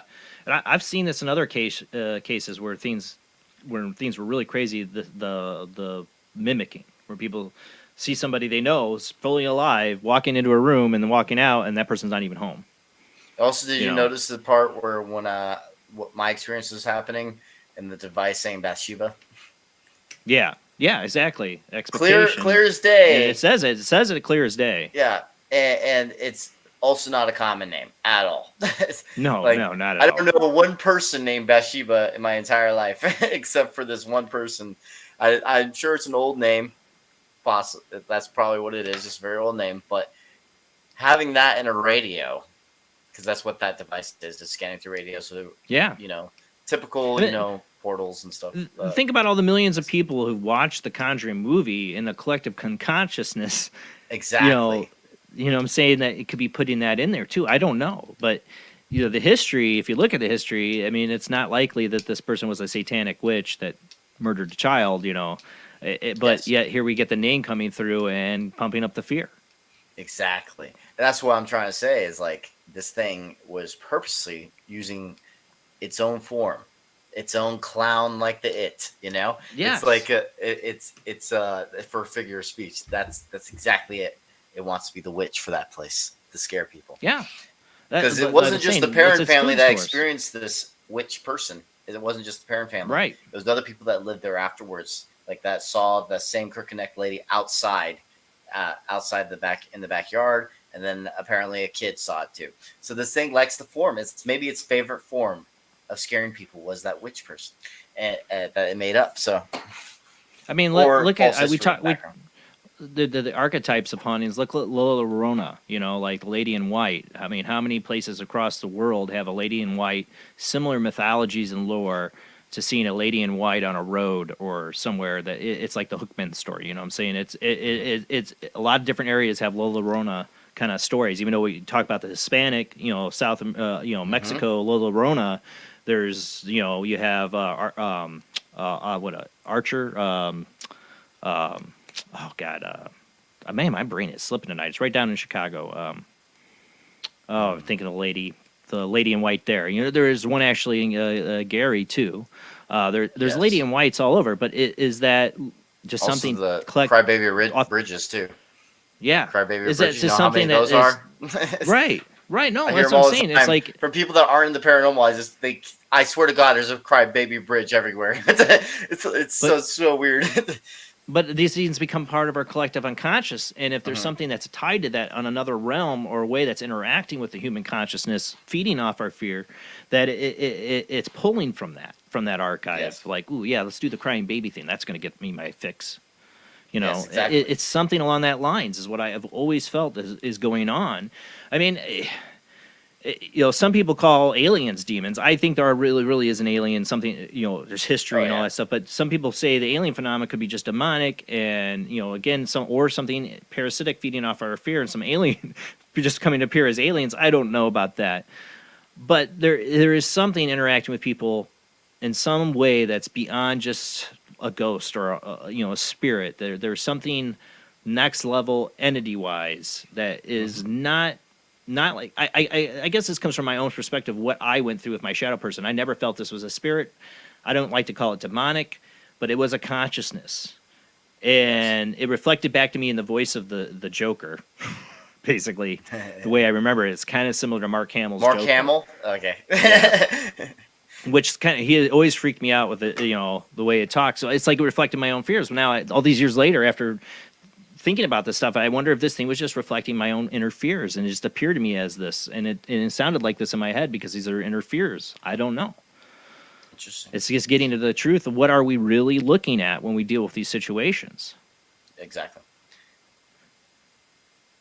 One of the things I tell people too is I warn people that are going through this. We're going to go to commercial break here too. Is if they are living in a house that they have stuff like this happening, is to try not to feed the fear.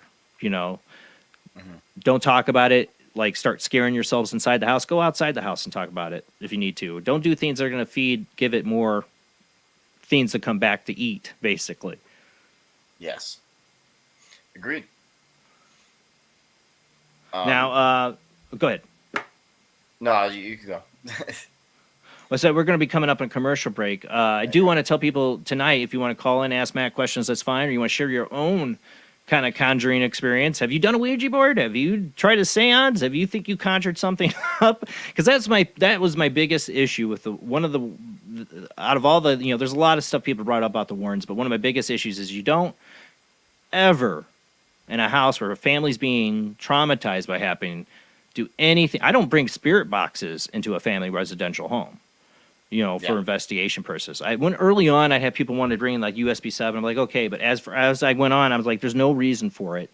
And we're not trying to make things worse, which I think these things are no different than a Ouija board can do. Exactly. I'm not telling we do live experiments here, but I'm just saying you have to be aware of that when you're dealing with a family. These things are no different than a Ouija board can do. I'm getting an echo. Yeah, that's weird. Happened out of nowhere, too. Yeah, that was weird. Did you do that, Rob? I may have. I don't know. Oh, okay. I was like, it was some kind of playback.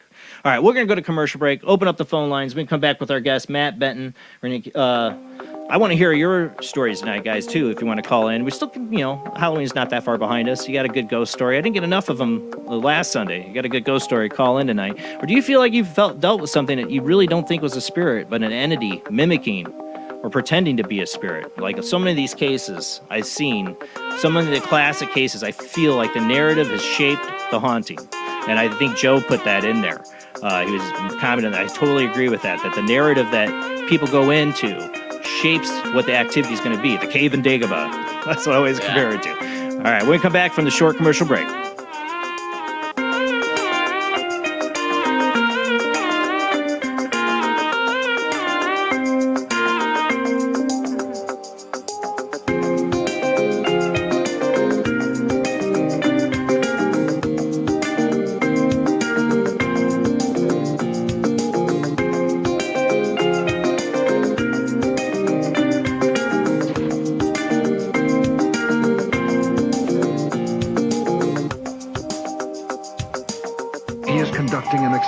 Into the combined effects of sensory deprivation and hallucinatory drugs.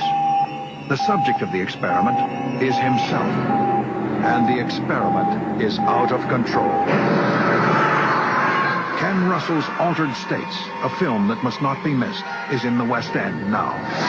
Altered States, Certificate X.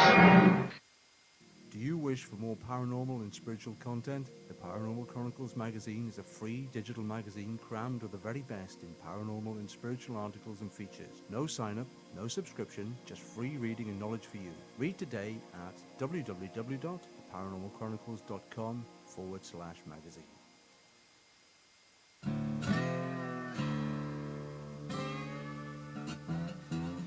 Oh, come on. I'm Southern, but...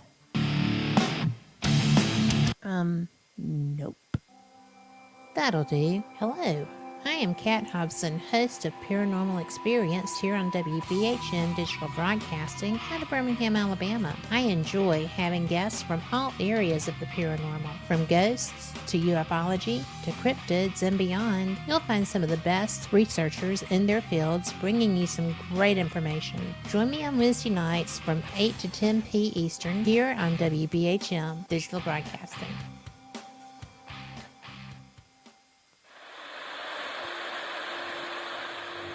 Join us every Wednesday night at midnight Eastern Standard Time for Weird Wednesday at the live stream with your hosts Jamie, the Living Dead Girl, and Rob, the Phantom, where we'll talk about all things paranormal, including zodiac, astrology, tarot card and oracle card readings, live ghost boxing and spirit communication, where we'll do Voices from Beyond, the Cold Case Files. So we hope you join us live on Facebook and YouTube every Wednesday night at midnight Eastern Standard Time. We hope to see you there. Bye-bye.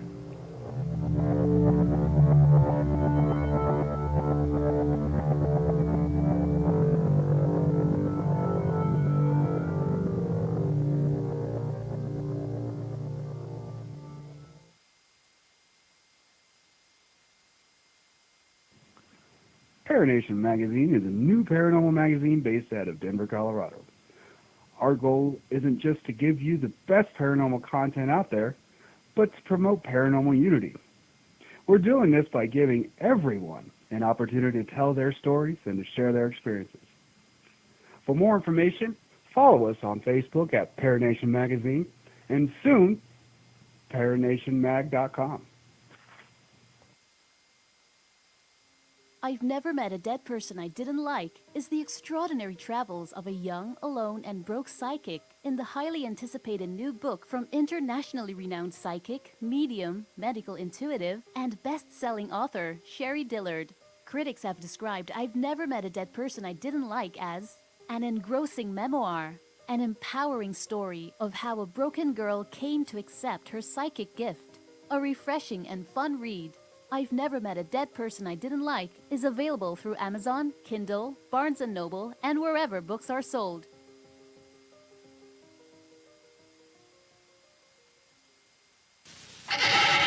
Edgar Allan Poe wrote Spirits of the Dead with a pen dipped in warm blood.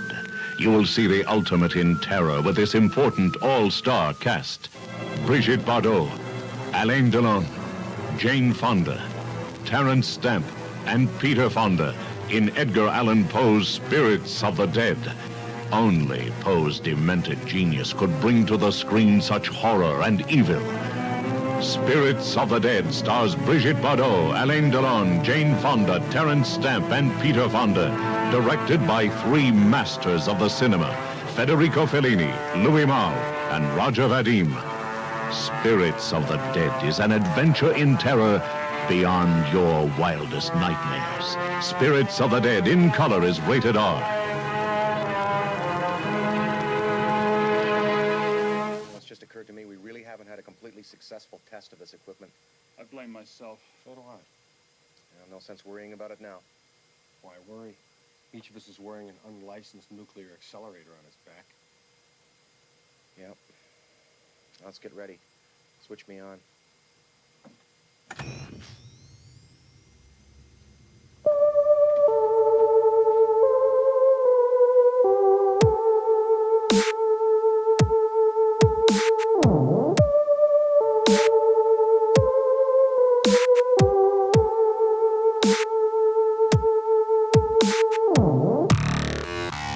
You're listening to Paranormal Soup, bringing you the weird every Sunday night. Call into the show and join the discussion.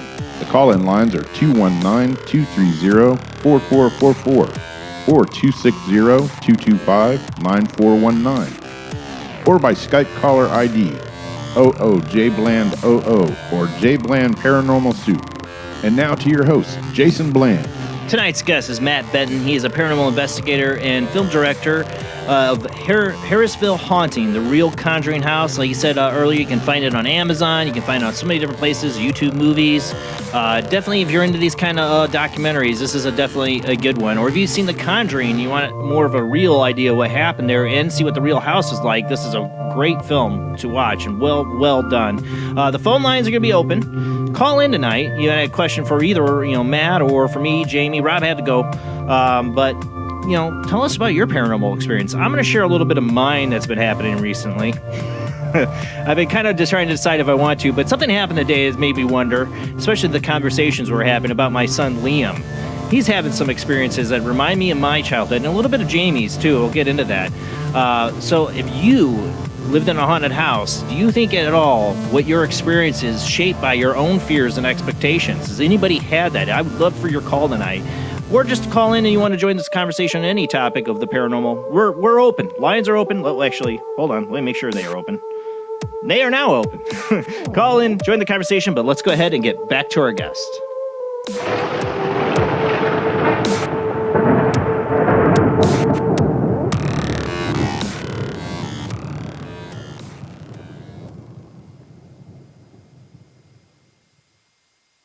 All right, there we go. I was trying to get a phone call and switch over here. So I got somebody on the line. We're going to get to them in just a second. I'll tell you a little bit about what's been going on. So, Matt, we're talking about, me and you both have had experiences, I think you since your childhood too, right? Yes, childhood, and also when I first started investigating, I had some personal experiences of things following me home too. So when I was first starting out, I wish they kept I had doing those. it.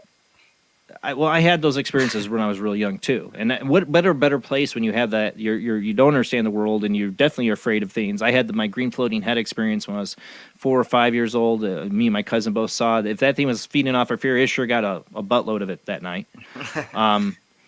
Well, lately, my 6-year-old son Liam has been telling my wife that he's been seeing shadow people.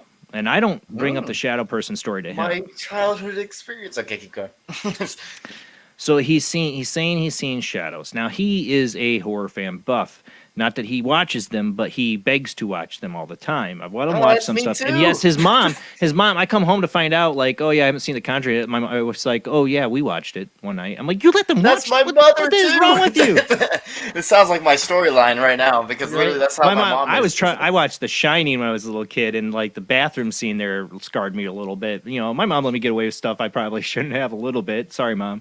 But it's way worse than this whole, because you get a 6-year-old that seems obsessed with the strange and unusual, like his dad, I guess. But I don't know if it's his imagination or not. He's saying these things. Well, today we're working out in the yard. And I always get a weird feeling every time I hear that door go open. He's going to go play in our backyard. Maybe it's just parental, my worry-wartness, but I'm always looking out the window. Is he all right? And I'll see him talking, but he's playing, outside by himself. Well, today we're out working in the yard, and he suddenly changes gears. Like, he was all happy and playing in the leaves, helping me rake, and suddenly I turn around, and he's just sitting up on his treehouse thing, like, looking down like this. I'm like, wait, what's wrong? What's wrong, kiddo? He's like, spirits are touching me. And he said, I found it odd he even said spirits, like, he didn't say ghosts or anything. He said spirits are touching me. And I'm like, what's going on? He's like, I'm trying to help. I'm done because I'm out here and I'm being touched. And I'm like, you sure it's not the wind or, He's like, no, I'm being touched. And I'm like, okay, I don't like that. That when I say things change when you're a parent, this stuff is curious and all that stuff. When you got kids, you're very protective of them. So I'm a little worried about that. But at the same time, it's also, is this just who my son's going to be? Because I had these experiences. And we have a strange story as it is between me and my son. I saw him before he was born. Years before he was born, I saw a translucent boy walk through my living room, and it was him. He told my wife that he picked us as parents, that, and mentioned dying in a car wreck. It's like my son Dean's going to be the skeptical a-hole on things. He's going to be that side of me. But my son Liam, I already see he's going to be the one that we're going to have to watch for things that might follow him home. Because when you're at this kind of energy, things try to get your attention and follow you. Yes. Yeah, I remember those days. All right, I think we got Adrian on the phone here. Let me turn up the volume. Are you there, Adrian? Yes, you do, Adrian. Adrian from Connecticut. How are y'all? Doing good. Thank you for calling in. Yeah, I think this is a great topic about fear because, I just heard what happened to your son. Was it Liam? Yeah. And I am so grateful that I was terrorized as a child at age 10 because it forced me to become fearless at that young age. I think I've told you about how I decided to walk out in the darkness with no German Shepherd, barefoot, no flashlight, and it was dark. I was terrified until my fear went away. And I have been fearless for my entire life. Is Liam terrorized? I don't think so. I don't feel like he's terrorized. I don't feel like I've had to worry about him being scared or being fearful, because it takes a lot to scare that kid. I mean, literally, this is the kid when he was 4 years old, out trick-or-treating, and he's not seen any of these movies, but he knows who they are. He sees clips of it on YouTube or kids talk about it, but he's not seen his movies. I'm not that bad of a parent. But Michael Myers. He saw Michael Myers. There's a guy that goes in our town, around our town, we take him trick-or-treating, and does a great Michael Myers thing. He walks around with all the kids when they're trick-or-treating, and they'll run and scream from him. Not Liam. He's up there, Michael Myers, Michael. Like, he wants his autograph, like he's a celebrity. Not faze or scare him. And Michael Myers, this guy in the Michael Myers does a perfect, never talks. He just looks down at Liam like, okay, why aren't you running? That's Liam. That's funny. Well, at least you don't have to worry about him as much as being affected by fear. But, it is kind of creepy that he's being touched or what have you Yeah, by the it happened unseen. today. Because even despite my fearlessness, I've had things visit me before I go on an investigation. I remember one time I was going to a house, and this house had a ton of problems. The lady was being choked, the kid was terrorized, they had smoke detectors with no batteries in it going off in the trash can. I was gonna say, wait, had to take them out. I'd say they're doing a favor if they're making their smoke alarms go off with no batteries. Like, get batteries in these things. If that was the case, but it was in the trash can. Yeah, I mean, they were, really being harassed. So even before I went over there, I was just about ready to leave, and I was going to meet two other ladies. They were coming from the other side of Connecticut, pretty far away, and we were going to try and help this family. And so I'm standing in the bedroom putting on a couple of my necklaces I always wear, kind of talisman, and I hear this primordial guttural growl in my bedroom. And it didn't even, it doesn't even hit me in the solar plexus. That's how chill I am. And all I did was smirk and kind of, give a little smirk and sound. And so I decided to call her up, just letting her know that I'm on my way over. So I call her up and I said, I'm about to leave. How was your night? She goes, oh, it was terrible. It was really, really bad. A lot went on. And I says, well, how's everything there now? She goes, oh, it's unusually quiet. And I said, oh, that's because I think it's over here. She said, I'm so sorry. I said, don't worry about it. If you don't worry about it, you don't feed it. I've never had a plague happen here, despite all the odd situations I've put myself in. And it came to find out now, this lady's property, not only did it have a problem with abuse prior to the owners in that house and next door, it also had a lot of entities and Native American things going on in the woods all the way down to the river by her home. And there's improperly buried slaves on her property here in Connecticut. Yeah, so... trifecta of haunting. And you know what was really weird? That day I arrived, and these other people were traveling like 70 miles to get there, too. We all arrived at 12 minutes after 12 on December 12th. Oh, jeez. What are the odds of that? Isn't that strange? This is episode 333, I see people pointing out. Not Yes. one, this is the order of the episodes. And what was funny about this, too, is that my production name, Devil's Hour Productions, and that's the Devil's Hour time, 333. Did not plan that. It's just the order. He was supposed to be on next week. Then I had a guest because if I had had a guest this week, they would have been 333. They canceled. I don't have a show next week, just so people know, because I have a holiday store meeting I got to do. So he ended up just by chance. That's why I don't believe in coincidences. Yes, I was destined to come on 333. Destined. But Adrian, what is your thoughts on this? Like, living in a haunted home, doing investigations. What are your thoughts on that we shape the hauntings with our expectations or the false narratives that have come about from mythology or lore of a haunting?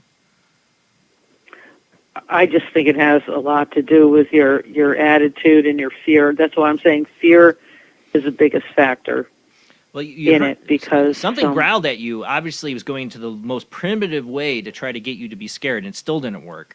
But maybe that explains the growl. It goes back to, okay, all right, these things are going to work. Let's go back to the good oldies. Growl at somebody in the dark, give them the growl. That'll get our fear pump, So I'm saying these things do things. I remember being like hearing a little kid's voice laugh at me while I was going pee in this bathroom, and it did it to Judy I investigated with too. And I was like, okay, that's creepy. I wasn't really that scared about it though. I really wasn't. I thought it was kind of hilarious. So like, what are you talking about? Are you not looking? You're not laughing at this, are you? Screw you. Yeah. When I got to that lady's house, there was things going on there while the three, of us visiting were there, plus her and her husband, and they had problems in one place they called the kill room. It's a trap, a door on the side of the wall. Why don't you come in? We have the parlor over here, and then over here we have the kill room. Do you want to go chill in the kill room? Well, that's where this thing liked to hang out, besides the basement and under the stairs. And when she was being choked there in her son's room, I took the Bible, I had some verses ready, and I opened up that door to the kill room, and I started reading Bible verses. And I went right in there, and everyone was going, "Holy crap, look what you're doing." Well, I could hear it screaming, like furious screaming. It sounded far away. But yeah, that thing like was the entity pissed off. screaming? Yeah. Yeah, it was really weird. Well, Really I mean, when my strange. shadow person went away, when I asked for God's intervention, it was a scream, a squeal, like dear God, like it just like got incinerated or like, whatever. It was very quick, but it was very painful sounding. Yeah, that's what kind of like what this sounded like, but it was distant. Yeah. And I don't think anyone else heard it. I think I heard it psychically. Well, that's So, what I'm yeah, saying. but actually, I would hear these things inside my head. I really don't think I ever heard them with my ears. It's hard to tell. Yeah, yeah. Well, this growl I heard in my bedroom sounded like it was there. Yeah. But the screaming was a lot different. Anyways, a shaman from another country ended up remotely clearing her house and the land. And but there's a perimeter, so you really can't go off that perimeter. And I did once by accident, and it drained my energy. So all is well there now. So it's a happy ending. Well, it's interesting. I've heard, most people are like, "Oh, how can a shaman miles away clear a house remotely?" I've heard these stories though. I've heard multiple people have had their homes cleansed from somebody that knows somebody. Like, here, you're going to call this person. They're going to remote view your house and they're going to clear it all out. And that person does. And they're like, we didn't have any activity afterwards. Some people have the I wonder how much of that's a placebo effect too. That's my point I was going to get to. Yeah. That's what I was going to get to. Is it could be placebo. Same thing with a whole extra. I'm not just counting somebody's belief or the power to do. Trust me, I'm not saying I don't believe that's possible. I do. But it also has to be thought about, is how much of this is again, the same kind of effect, that we are creating. I don't know what's happening and, controlling it. I do believe entities are involved. That's the difference. A lot of people would go to the placebo effect. I think there has to be something that's conscious or has intelligence reacting to you. I just don't think it has the same kind of consciousness we do. What I did worked, but it was only temporary. They'd get a few days relief. They even had the smell of flowers come into the house, from what I did. But whatever this other lady did, she did it via like FaceTime or Zoom or something, and she was actually talking to the entities and reasoning with them. Yeah. Yeah, and they went. So, all right, I'll give someone else a chance to talk. It was great chatting with you. Thank you, Adrian. Thank you so much for calling in and sharing tonight. Have a good night. You too. Yep, bye-bye. But, that's interesting, that when people can remotely do that, is it a placebo effect? I mean, it would have to require that everybody is believing that they believe that this person has that ability. I don't think I think some people are like, yeah, right, call in remotely, do that. That are living in this home, go through that. Sure, one person over phone call is going to fix all this horror we've gone through. I don't think the belief is really there hugely for the placebo effect for some of these people, honestly. Yeah, could be, yeah. But go ahead. Shoot. And You're cutting out. Yeah, Jay. I'm losing Wi-Fi. Okay, I hear you now. What are you going to say? I just lost my thought. No, sorry. Damn it. Stupid Wi-Fi. Well, we got Zach on the line. How you doing tonight, Zach? I'm doing pretty good, brother. How you doing this evening? Doing great, except, my back is killing me from raking leaves all day. I'm dying here right now. Yeah, I definitely understand that. I've got pain somewhere else too, which I won't talk about. But you live in Arizona, you don't have to deal with leaves. Screw you. Try being or winter. Oh yeah, the weather has gotten fairly nice every. Yeah, I can screw brag you. about that now this season. Anyway, I called in tonight to just share some experiences that I had when I was younger, living in central Pennsylvania. And looking back at everything, I think it was a case of a mimic. And I've talked about some of these experiences before, but the last one, it's going to be a recent one that I'm going to be talking about, but it's connected. So the first experience that I had that I remember, I was 4 years old. I remember that my mom and my dad, they went to the hospital that night because my mom went into labor with my brother, and my grandfather was babysitting us. I had fallen asleep on the couch, and my brother with special needs, fell asleep on the other couch. I woke up in the middle of the night. I look at the fireplace, and I see a whole array of toys that we had, and they were all moving. But the thing is, though, is that when one of these toys would move, it would give off this boing noise, which was really odd.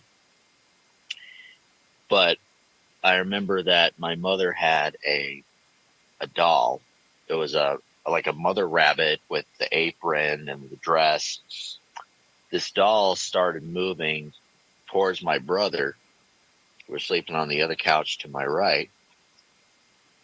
It raised the right arm of the doll raised and pat my brother 3 times on the shoulder. 3. And That's that I was 3 times. And a 4-year-old me didn't understand what was going on at the time. It scared me to death. I remember the following morning, I couldn't even eat breakfast because I was so scared. I couldn't even talk about it. I mean, I remember my grandfather was on the phone with my parents. He said, Zachary won't eat. I didn't even talk about it till I was older. But that was the first experience I had. Second, this is about 2 years later. I was 6. And I remember I was in bed with my brother as well as my sister. We were all very young. We shared a bedroom. We had a double-doored closet where we kept our toys and everything else in. And one night, we just hear this series of banging coming from inside the closet. Like we saw the doors on the closet physically move by the banging. Yeah. And we had a Lego set that was inside the closet. We heard it knock over. And the following morning, we opened it up, and sure enough, there were Legos just spilt everywhere. I mean, it was really shocking. You heard the bang before the Legos fell? Yep. Yes. It was just a series of like hard pounding on the door itself. But it was coming from inside the closet, and we physically saw the doors moving. Right. Like somebody was inside there trying to get out. The next incident, I was maybe 7 or 8. I remembered I was having a dream. I was in a field, but everything there was just completely dead. I remember looking at some of the flowers that were there on the field and just watching them. They were just completely dead. They were all dried up. Off in the distance, I see this black mass coming towards me. And in that mass, I could hear just different voices, both male and female. They were all crying out for help. And the way they said it was just very eerie. It wasn't shouting, but it was very prolonged. It would say, help, like very extended. And I remember waking up, I hear all these voices just still around me, all crying out for help. The only thing that I could think of was just to get out of my bed. I was in a bunk bed that I shared with my brother. I jumped out of that bunk bed because I was on the top bunk, and I just bolted to my parents' bedroom because they were directly across. They were down the hall, and I slammed the door to my bedroom, to my parents' bedroom, and the voices stopped. You know what I find interesting is that. Oh, sorry. No, go ahead. Go ahead. I was just saying, like, about 65% of Americans believe in the paranormal. They believe they've had some kind of experience or believe in it. And that's interesting because almost everyone I meet has had at least one paranormal experience in their life. Most people.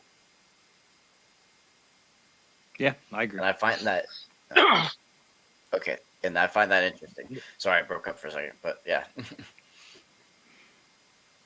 Yeah, no, that's it. I've had a whole series of them throughout my life, but I just have two more that I'll talk about, and that'll wrap it up for me. The next incident that I can remember, I fell asleep out in the living room. Second mistake that I made, and in the living room we had a whole series of windows that would look into the backyard that we had at the time. And I remember waking up in the middle of the night. I'm looking up. I can see outside the window. Suddenly, I hear that boing noise again, but looking right at me from the window was this Jack-in-the-Box face. It had the clown face right there, the pointed hat, slinky-looking head. I mean, it scared me. I pulled the covers that I had on me over my head, and I just went right back to bed. Flash forward to just several months ago. I admit that I had a little too many edibles. So At least you admit it. So, yes, I did. We'll take that under context. But, okay. Yes, I was in my bedroom. I was on my bed. I was tripping. And I look because my bedroom door to the hallway is slightly ajar. I see the Jack-in-the-Box face looking at me again. And I finally just had enough. And to keep the yeah. Anyway, so I finally said I had enough of this. And to keep what I said PG-13 appropriate, I basically told it, I'm not scared of you anymore. I'm not 8 years old. You are not welcome in this house, and I want you out of my life. I never want to see you again. Get out. And the face disappeared. And I think that just those experiences, looking back from everything that I've been hearing on the show tonight, it sounds like what I was dealing with would constitute a mimic, because the land that the house is on was very old. It was old Native American. It's not burial ground, but there were Native American tribes that lived out there that were pushed out by the colonists in the late 1700s. So I don't know if that had something to do with it, but it's certainly a series of events. So you always wonder when people bring up the Native American aspect of these things. I think it comes down to our deep psychology of guilt at the knowing how badly we screwed over the Native Americans. Like, yeah, if their spirits around, they probably are messing with us because they're pretty pissed off.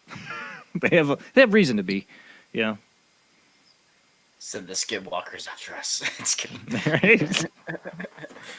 No, that is interesting. You know, you talk about mimicking, Zach. The other part of the story with my son Liam too is just recently. My wife was sitting downstairs, and I'm upstairs with my boys, and they're right in my eyesight, and I didn't hear it. I wasn't too far from the stairwell. I was in the living room, which the stairwell to my basement's through the kitchen, then to the stairwell where my wife hears it. She's downstairs working on laundry, and Liam and Dean are playing in the kitchen. I could hear them, but she hears on the top of the stairs a little voice say, "Mommy," and she goes, "Liam?"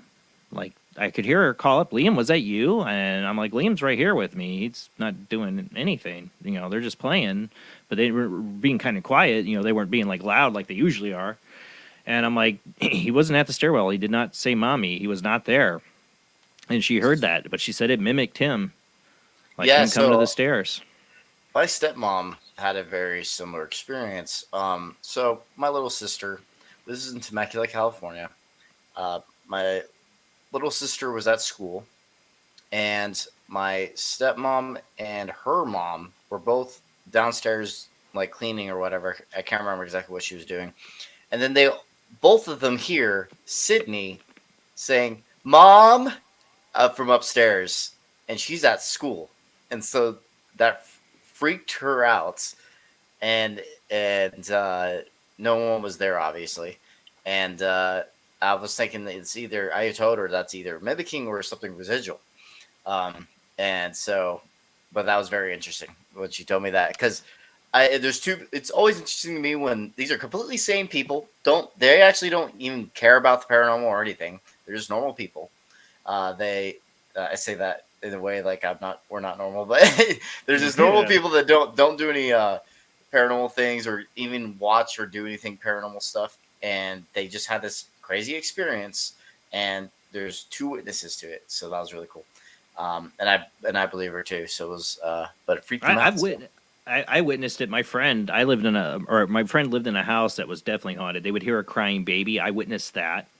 It was this little crawl space in his sister's room. He had told me about it, and I'd spent the night at his house several times. And one of the times, it was in the middle of the night. I woke up and I'm like, just in and out. I'm like, am I hearing a baby crying? I kind of like get out of it, and Lance is whispering to me. It was my friend Lance. He's like, do you hear it? Yeah, that's what we're talking about. And when he goes in his sister slept like the dead. Literally, she never heard it. And it's in her room. He flips on the light. His sister still doesn't wake up. She's like, it won't bother her. She never wakes up.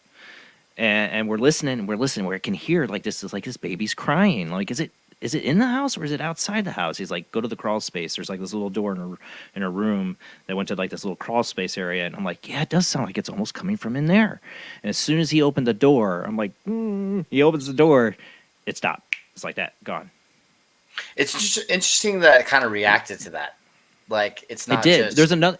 I witnessed mimicking of his mother. We and him were sitting in his room, and then him and his sister lived upstairs, and there's stairs that go down. And me and him both heard his mother go, Lance, and hear him go, Mom, what? Mom, what?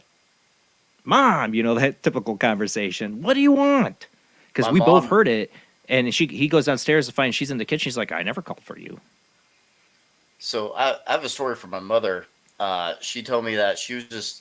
My mom was like, they were just kids, right? And they were like, she was like spying on her sister about like doing something, just being a little kid.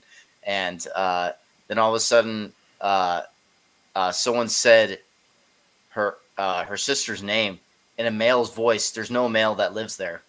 In a male's voice, it says Angie, which is her sister's name. Like, yeah. Angie. And then that's when she looks at her when she was spying on her. And then they both freaked out because they both heard the male's voice saying her sister's name, like it was trying to warn her sister. She's being spied on. Yeah, she's being spied on, and like ratted her out. And so that's a cool story. Like my mom's that's why my mom believes in the paranormal. She's really big in the paranormal. She watches the shows and stuff. But she used to live in a haunted house, and so maybe that's part of the reason why I was always interested in the paranormal when I was younger. Just never thought about becoming an investigator, and also I had a lot of experiences of shadow people and stuff. But that's one of the stories you told me. I thought that was really interesting, and that's not a mimicking story, so I don't know why I mentioned that, but it's still kind of cool. It's all right. It's our experiences. Well, Zach, thank you for calling in, bud. Absolutely, guys. Thank you so much. I love hearing everything that's going on in the show tonight. Have a good night, everybody, and I'll talk to y'all later. Just remember, Zach. Drugs are bad. Okay, man. You have a good night. Yeah, I haven't had an edible in months, so yeah. I'm good. All right, man. Bye. But a kid's got to be like a very big primary target. If there is some kind of parasitic entity that's feeding off of fear, their energy's got to be so wild and so juicy to them. I just think back to me and my cousin Phil had seen the green floating head. It looked like talk about expectations.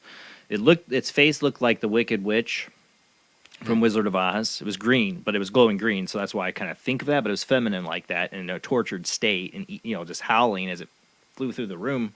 I mean, it definitely would have got a good kick of fear out of 2, 4, or 5-year-old boys, crawling to run out of the damn room and couldn't get the damn door open. I mean, I definitely one of the most number one times I was most afraid in my life. I was only 4 or 5. If that entity just saw these 2 boys in that room, or maybe that place was haunted, I don't know. But it sure as heck manifested for both of our eyes to see. There's no psychically seeing it. We're both seeing it. Only thing that was different is I could hear the wailing, and my cousin does not remember ever hearing wailing. I could hear the wailing. That's how it started. I heard like a whimpering crying. I thought it was his mother. And then it turned into this wailing as it seemed popped through the room and flew around us. And when years later, when I asked my cousin about this incident that he wrote off as a dream. Oh, he wrote it off as a dream? He wrote it off as a dream. We were 11 or 12 or something like that, and I brought it back up to him, and he got so white. He's like, I thought that was a dream. I'm like, no, buddy, I was there with you. But, when we brought it up, he's like, I don't remember the sound. I don't remember any sound. I'm like, that's what it started with me, was the whimpering and crying. It's just it's crazy. People can experience these things, see the same thing, but also experience different things at the same time, like that. We got another person on the line when we get to this call. Who do we got on the line? It's yours truly. It's D. Hey, Denny. D. Sorry. D. That's okay. That's okay. How are you guys doing? I wanted to say hello. How you hanging in there, D? It's been a while. Thank you. I know. I had a strange dream last night. I dreamt I was at my neighbor's house. It's like as if I was 7 years old, looking out through the window. That I was seeing fireworks coming out from the other neighbor next door, because they have a big yard. Mm-hmm.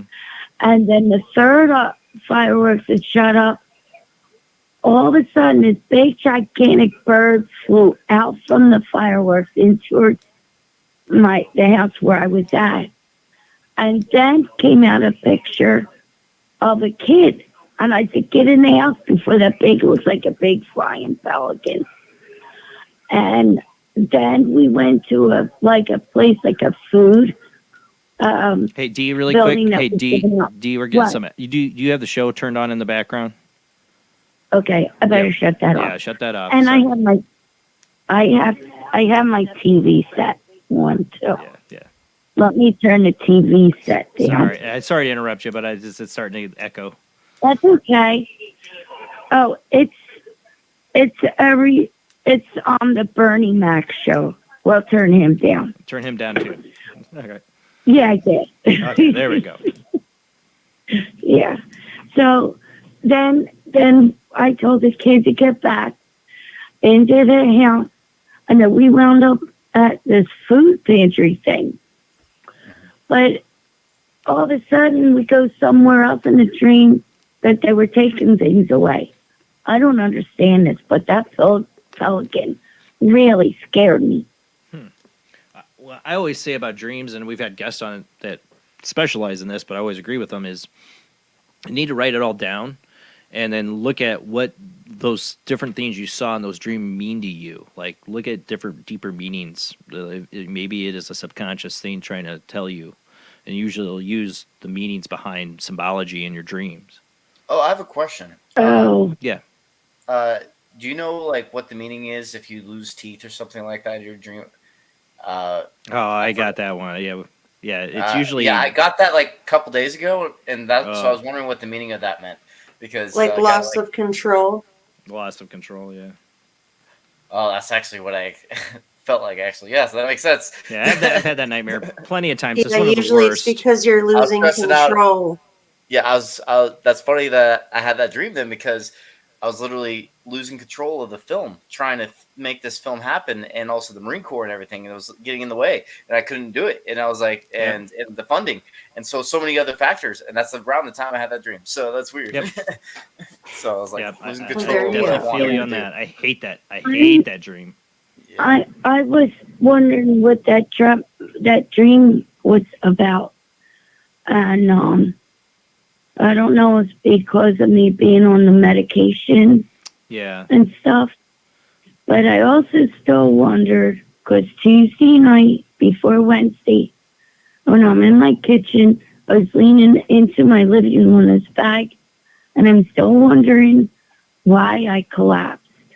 My legs were like water, and I went down to the ground, and I tried to lift myself up with my back foot and push on the ground to stand up, and I couldn't get up. And I crawled myself to the coffee table a little bit, and I tried to lift myself up there, but then I came crashing down on Wednesday night, getting ready for Thursday shower, going for the hospital. I looked at my elbow and I had a bruise mark. And I'm like, oh, great. Well, before you go anywhere paranormal with that, D, definitely go to the doctor and get yourself more checked out and tell them what happened. You need to get checked out if you're doing that. Just make sure. Yeah, I've been, and I'm going to call the family doctor. Being by myself in my house is paranormal every day when I fall and trip. But I just miss all of you guys so much. Well, D, take care of yourself. And, I'm not saying that what happened to you isn't paranormal. I'm just saying you want to check with the medical first. And just check with your medication. Make sure you're not being affected in a way you don't know yet. Get the test done. And then we'll talk. We can look at what's going on. Because I know you got the paranormal happening. But you got to make sure it's not that it's not something medical. Yeah. Oh, yeah. But I thank you very, very much. Oh, I thank you, D. You have a great night. You too. I'm giving you all hugs. Oh. And Jamie, don't Virtual stay hugs. on too long. Yeah, yes. and have fun on election day, Tuesday. That's a horror story. But okay. I'm voting for you. And please tell Jamie, go to sleep. She doesn't look good. Yeah. Okay. Yeah. I'm the one. And don't forget to buy the Powerball ticket because nobody won. Oh, the Powerball. So nobody still won? Nope. I almost bought a ticket the other night. I'm like, eh. I didn't even get one yet because I can't get to the store. But it's $1.9 billion. Jesus. I just need $1 million or two, and I know inflation, maybe $2 million inflation. Just enough.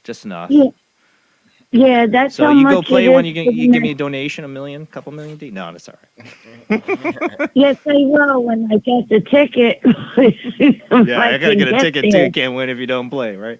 All right, D. Well, good luck to you if you do buy a ticket. Good luck to everybody out there. Don't forget us if you. Yeah, and don't worry. If I get somebody takes me to the store so I could buy a ticket, and if I win anything, I give it out to all the people who's been there for me, and you guys will all be next. Oh, well, thank you, D. Well, good luck to you. and You too. all right, I'll talk to you later, D. Have a good night. Yes, you too. Cheerio. But speaking of that, I mean, I don't want to give too much away. I don't know what you want me to say, darn it, because I did kind of want to talk about this a little bit. I don't know. I don't want to give the climax away of kind of your documentary, though. Film? I don't know. Okay. Yeah. Well, it's kind of like insinuated in the trailer. By the way, I sent you the trailer. I'm talking about what happens to you. What happens to you specifically? Because Yeah. Because it reminds me of something I went through with another investigator, my friend Judy. She had what I call walking experience. Yeah. And she was frozen in front of me for almost a minute. Everybody's like, Judy. I thought she was having a stroke. I was scared. This is one of the most times I've ever been scared on investigation. When I'm not scared of ghosts or spirits. I'm not scared of somebody having a moment like what Judy was, where I thought she was going to, we'd be calling an ambulance or something. And then she suddenly comes to, and she was not herself that night. She was very snippy about stuff like like, wow, she is really not Judy tonight. And she ended up getting a ride home, and she tells us the next day, what happened last night? I really don't remember a lot what happened. Like a lot of her memory of that night was missing. Huh. That's interesting. For me, there was no memory missing, but I would say that this experience was like my first ever, I guess, psychic experience. And I'm not psychic or medium or anything like that. But I literally had that's what the it sounded emotions. Yeah, I literally had the emotions of someone from the past. And also that's not dead. And I even described like what I felt like was being done to me. And that happened exactly to Cindy Perrin. And I was like, and I didn't know this story until I talked to Andrew Perrin literally like a week or two later after we were there. And so is when I found out about that. And so I was like, that's insane.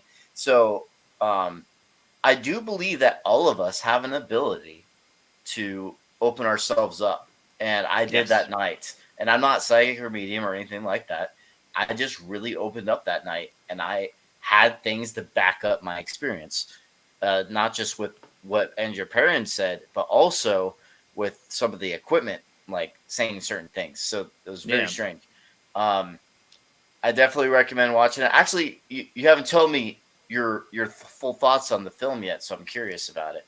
Well, I thought I did. I thought like I said, I think it's really well made. I think you did a great job, especially with getting the history of the place right up front, like what you discovered, and just laying it out there for let everybody decide. This is what we researched. This is what we know. This is what's been said, and you get the interviews in there with the people, because I love the history of. I hate it when people go right to the paranormal investigating. And here's a little bit of history. Blah, blah, blah, blah. Oh, let's ghost. Are you there? You know, like I like to hear the history. I like to hear the stories. I like to hear the people's experiences. And then you get in there and start doing the investigating. I like that as a show premise, and I like that for documentary premises. In this situation, you guys do a wonderful job with that.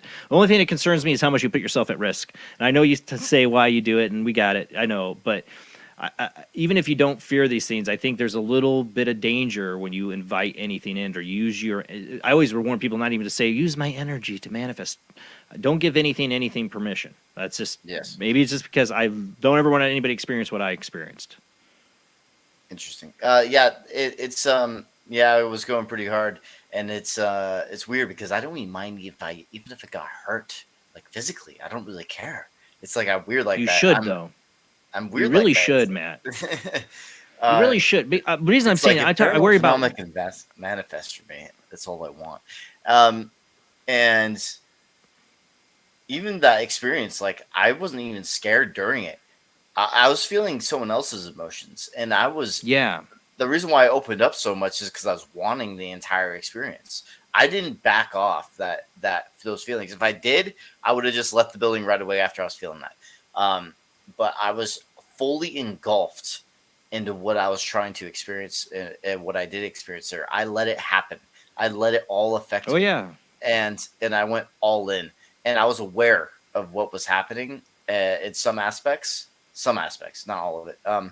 It like that something wasn't right and everything like that, but I wanted to go through it, and it was a new experience. I had my first ever, I would say, kind of psychic experience, and it was crazy to me.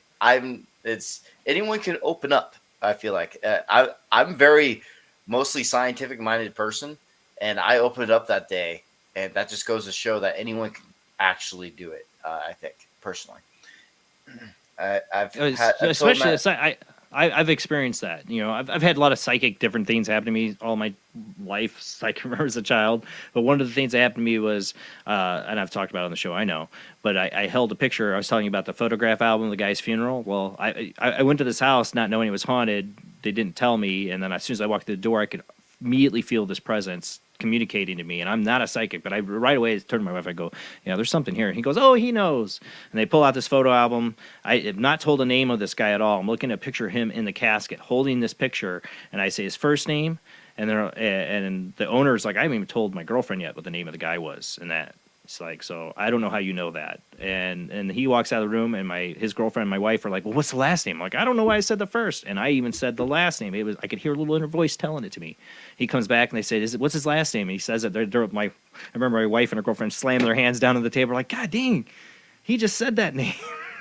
And I knew that the guy had hidden stuff in the house from his World War II stuff that was hidden somewhere in the house, and his family left this stuff because they had a lot of angst about his drinking and problems he had.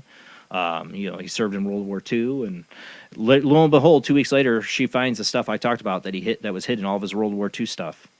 I had all this connection, and I remember going to the guy, Mike McDowell, who just had a birthday. Happy birthday, Mike. Was like my kind of trainer first in paranormal investigating. Says that's awesome. He goes, doesn't mean you're John Edwards, psychic or anything. I think we have these experiences once in a while to prove it to us that it's real, and that everybody has the ability slightly. And you stick your nose in enough, you're gonna have some of these experiences. Yes, and so for another perfect example, a personal experience of mine of these psychic moments or whatever.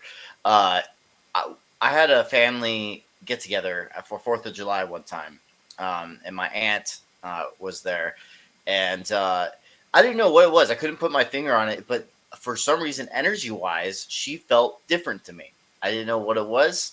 I actually even mentioned it to her. I was like, I don't know what it is, but there's just something about you that just feels different, and just and I don't know what it is. Like you just feel different to me. I don't know why, and it didn't make any sense to me until literally 2 days later. She found out she was pregnant, and I was even saying that her I know that energy just feeling. felt different, and I even said energy. I couldn't explain it, and then I didn't know what it was. Literally 2 days later, apparently she found out she was pregnant, or the day after, one of the two, and Yeah, then that's she a told me common one later. for a lot of people. Will feel that, you know, they see you have that glow. They have like this glow. People say, even though there's nothing physical, they're not glowing. People say Yeah. and I've experienced this. Other people, lots of people experience this where they see somebody and they're like something different. They feel it. It's like the glow, and then they find out they're pregnant. You know, Or and it's what about the sixth sense thing? Like when it comes to like the 9/11, when that happened, all those people that didn't go to I had work my that experience with that. morning, yeah, they didn't go to work that morning. They decided not to take the flight for some weird reason because they were like they just had this bad feeling of going, or didn't like they were thinking they shouldn't go that day, and then that happened. 9/11 happened, and a lot of lives were lost. And so it's like those experiences. Even my stepmom's that goes back to mom had it. Titanic. There's people that had that experience Yes. with the Titanic. Yes, it's like something that's definitely we're more connected than people think. As humans, everything's connected in ways, and some people are able to sense these things before they happen. It's the sixth sense, and I find it extremely interesting. And I think our conscious is separate from our human body. So, or it's like I don't think it's just the brain. I think our conscious is separate from it. So it's like I find it interesting, but. It can tap into something that is beyond time. That doesn't flow in the same linear time frame that we think in. I mean, because Yes. I've seen things, had dreams of stuff that happened before they happened. You know, like boom, boom. That's made me fascinated with time. It even makes me wonder about the mimicking things. You know, is it something mimicking you, or are we in a place where time's like a little crunchy or a little wibbly wobbly, as Doctor Who would say?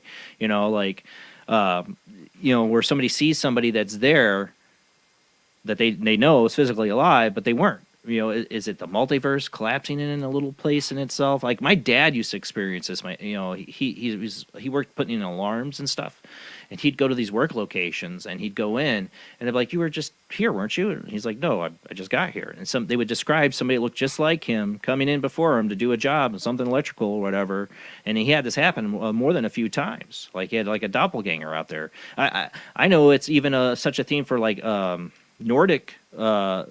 Like in Norwegian kind of thing, they have a term for it. I can't think of it, Vaknir or something like that. I know what you're talking about, mimicking. Yeah, and because I have one friend I just started talking to again. He's got a lot of like Norwegian background and stuff like that, and they had mimicking in his house. His house isn't haunted, but his wife's heard him call her name or vice versa, and nobody's there. Like, and it seems to be like something within their culture they've just accepted over the years of this mimicking happening. Yes, it makes me want to open up more in locations because of that experience I had at the Conjuring House. These other things I've already mentioned, it makes me want to tap into that spiritual side more to me. But at the same time, I'm also becoming more and more scientific minded. So it's like I'm battling two worlds of like I can't at the same time because I'm trying to become more credible as an investigator, but also I want to tap into it more because I know there's something more to it.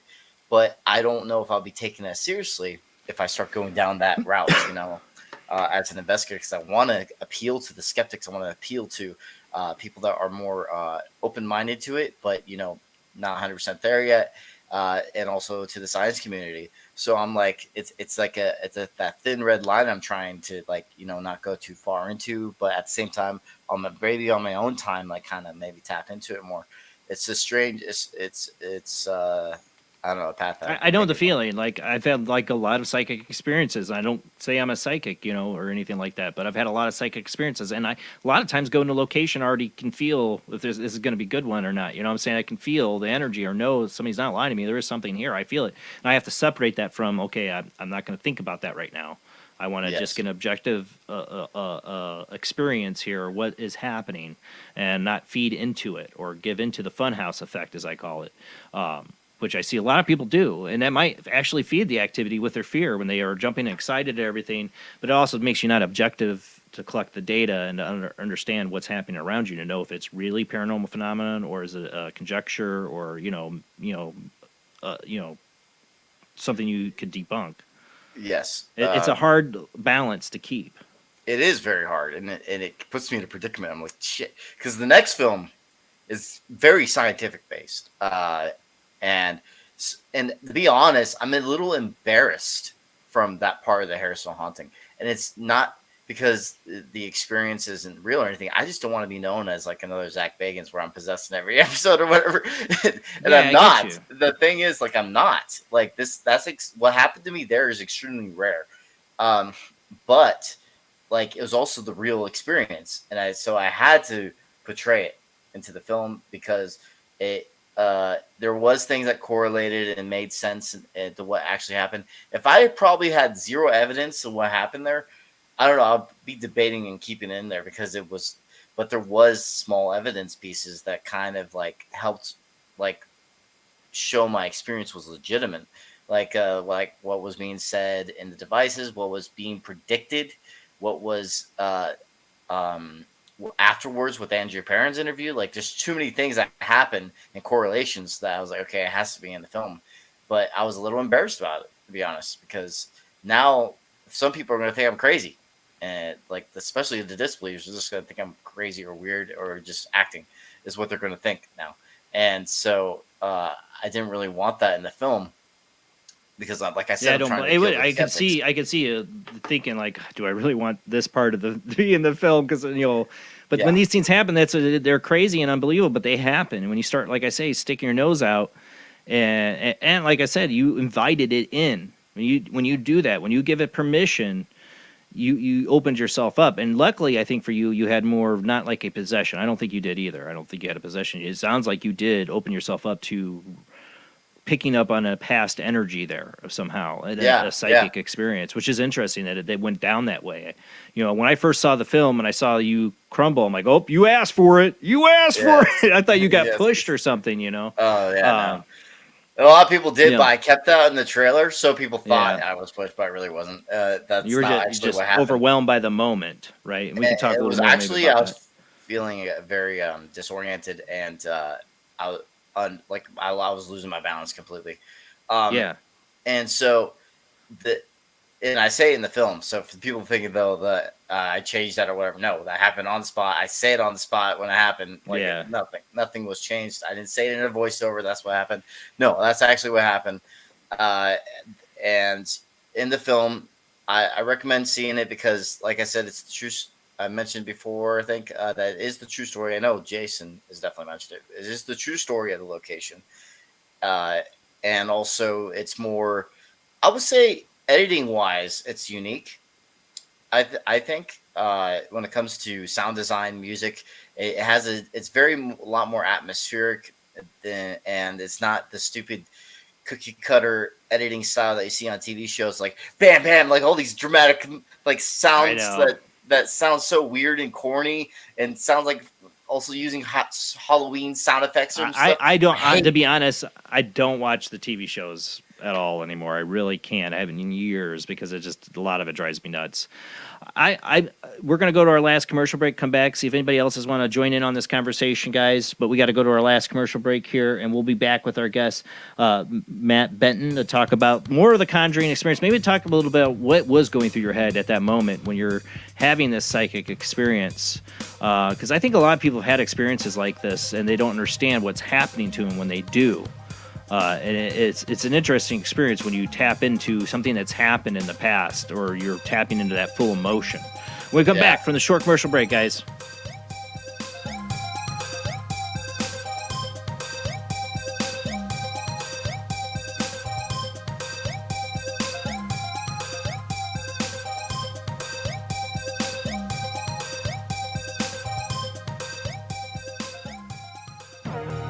Intercepted the transmission of unknown origin. Transmission? Out here? SOS. Human. Unknown. Alien. Certificate X. Exclusive engagement at the Odeon Leicester Square. Now, Any systematized transmission indicating a possible intelligent origin must be investigated. I will hear it. In space, no one can hear you scream.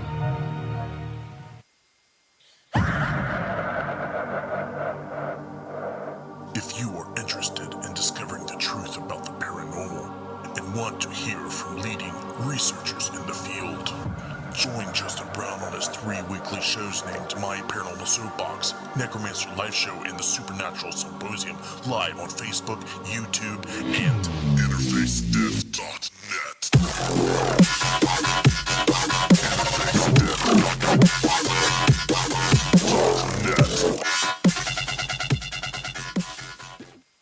This is an APAC studio presentation.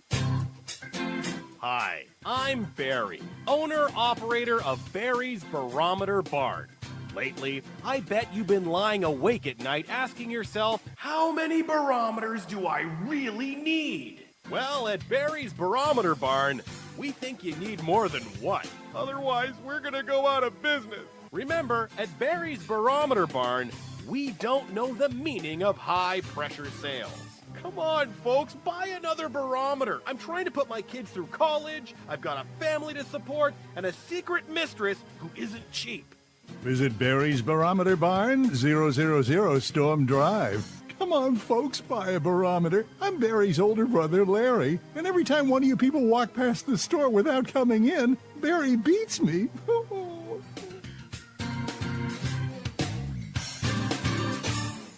This has been a presentation from Tim Morgan's APAC Studio. For more almost professional amateur comic studio content, visit the APAC YouTube channel. Search APAC 2002. That's APAC 2002 on YouTube. When Alex Gardner is asleep, he has an extraordinary gift. The government wants it, the scientists want it. But to keep it may cost him his life. It might be better if Alex didn't sleep at all. But he cannot resist entering the dreamscape. Can you? See Dreamscape in the West End and all over London now. Certificate 15. It takes an extraordinary adventurer to enter the dreamscape. Are you intrigued by Paranormal Talk Radio? You'll love the new Paranormal Radio app from Talkstream Live. You'll find a great selection of talk shows covering UFOs, ghosts, strange phenomena, and much more. Download the Paranormal Radio app now and start listening to the very best in paranormal talk entertainment, including the network you're listening to right now, the Paranormal Radio app, free in Google Play and the iOS App Store.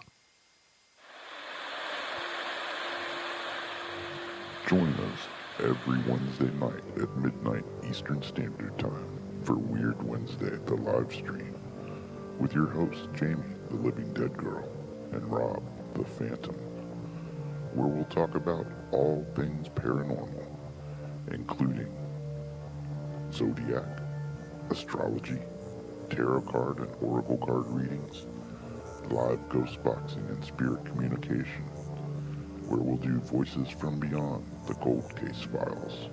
So we hope you join us live on Facebook and YouTube every Wednesday night at midnight Eastern Standard Time. We hope to see you there. Bye-bye.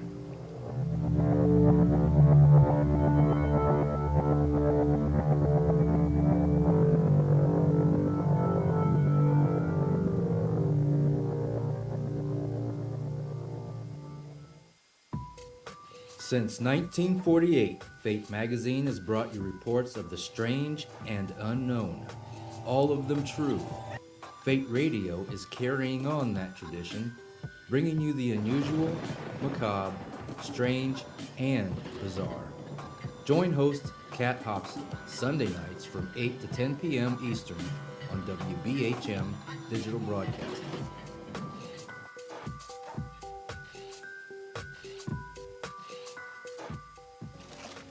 Heat 'em up. Do, re, Egon.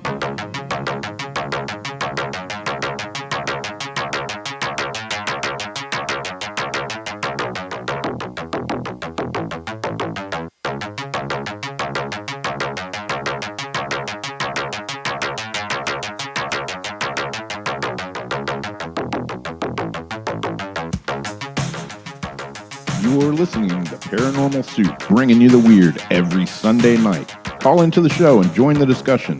The call-in lines are 219-230-4444 or 260-225-9419, or by Skype caller ID OOJBland00 or JBland Paranormal Soup. And now to your host, Jason Bland. Tonight's guest has been Matt Benton. We're talking about his Harrisville Haunting, the Real Conjuring House documentary. Watched it a couple times. You can find it on Amazon Prime. You can find it in many different locations, YouTube, movies. Highly recommended if you're into this stuff. If you're not, you don't like to be scared of haunting, don't want to watch a good investigation, then don't. But if you really want to know the story of The Conjuring, Matt's documentary really does get into the history of it, the people who experience it, like Andrea Perrin. And then they go in and they investigate. And he just documents what happens. And yes, he does have something kind of crazy. And I didn't want to give away the climax at the end. We'll try not to give too much of that away. You got to see it to understand it. But I do want to talk about his experience a little bit. And we got somebody waiting on the phone line. So we got a lot to get to in this last 20 or so minutes of the show. So let's go ahead and get right back into it.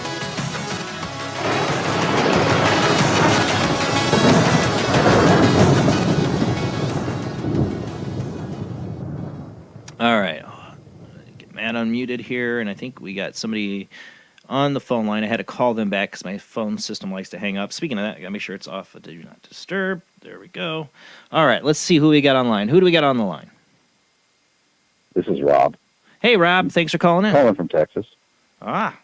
I guess I think your phone line doesn't like people calling from Texas. Maybe. I like people calling from Texas. You got to call me back. I know. It's just something like it's late. Last 6 months has been doing this, and I thought I had it fixed, and no. But anyways, we got you. Anything happens. Yep. Right. Well, I guess I'm feeling rather nudged to call. I was going to sit this one out and just listen, but I guess the signs are there. I always see the number 333. Yeah. This is your episode to call in. I was thinking about it, I don't know if I want to, but I guess so. Because I have a few paranormal stories of my own. And one that I found, one for me that was the most fascinating experience that I could have ever asked for. I live here in Eastland, Texas. And a house that I used to live in back in 2009, 2010 was on the street north of Daughtry. And this house was actually haunted, and we didn't even know it. We moved into this house. It's right by the railroad tracks, and for some reason, railroad tracks seem to attract paranormal activity in a lot of places. Mm-hmm. It's something that it's one of those things that I learned. I picked up, and from what I understand, they say sometimes spirits like to travel those types of tracks, you're giving me chills on the rails, Rob, because my shadow person experience started 2 train tracks, a bridge of train tracks going over another set of train tracks below. Well, I believe it, because from what I've heard and what I've read is that the activity on these rails tend to create some sort of ley line type of energy, and spirits will tend to travel it. But living over on this house, everything seemed kind of normal. It didn't seem like there was anything going on there, and it was always quiet. It seemed very homely, very peaceful, really cool. But one day, around January of 2010, and a little bit of backstory, around the early to mid 2000s, I got heavily into the paranormal. That's when I really started doing a lot of research, a lot of, doing the things that people starting out always do. You go on ghost sites and all this, check out videos and pictures, and really fascinated by findings. And I really got myself heavily involved in that. I'd be up late at night when I should be asleep, because I got work the next day or something like that. But I'm up till 12, 1 o'clock in the morning, just being fascinated by all these captured videos and pictures. And one night, I was in the living room. It was nearly 1 o'clock in the morning, and I'm on GhostStudy.com, and I'm checking out the pictures. And I don't know whether or not which of these pictures were real or which were fake, But as I was watching, as I was checking out all these pictures, I'm sitting there at my computer, and where my computer was sitting, where I was sitting at, was between the wall with where the living room window on my right, and a couch on my left. So the back of the couch was kind of like right there. I could put my arm on it. So I was like wedged between the wall and the couch, the only place that I could put the computer. So as I'm watching this, I'm starting to get this creepy feeling, like there's something with me. And I started seeing this movement in the corner of my eye, to the left, above the near the ceiling. And I keep looking at it, keeps grabbing my attention over and over. And I'm like, what the hell? So I'm like, okay, look, if something is there, quit playing games with me. Just show yourself. So I left it at that, and I went back to the website. And as I'm sitting there, I get this strange sensation, this feeling, like this sense, like a little girl just jumped onto the couch and looked over the back of the couch, and it's kind of like almost in my face. It's like this was like a total impression. I don't know if you know what I'm talking about. But you're feeling it. It's like it's in your mind's eye. You're saying it's like a knowing. Exactly. Okay. Yes. Exactly. Like something there. It's like an impression. I feel it. I sense it, but I don't see it. But it's like in my imagination, it's like it's popping into my head. Right. And I'm like, okay, that's enough. I'm going to bed, right?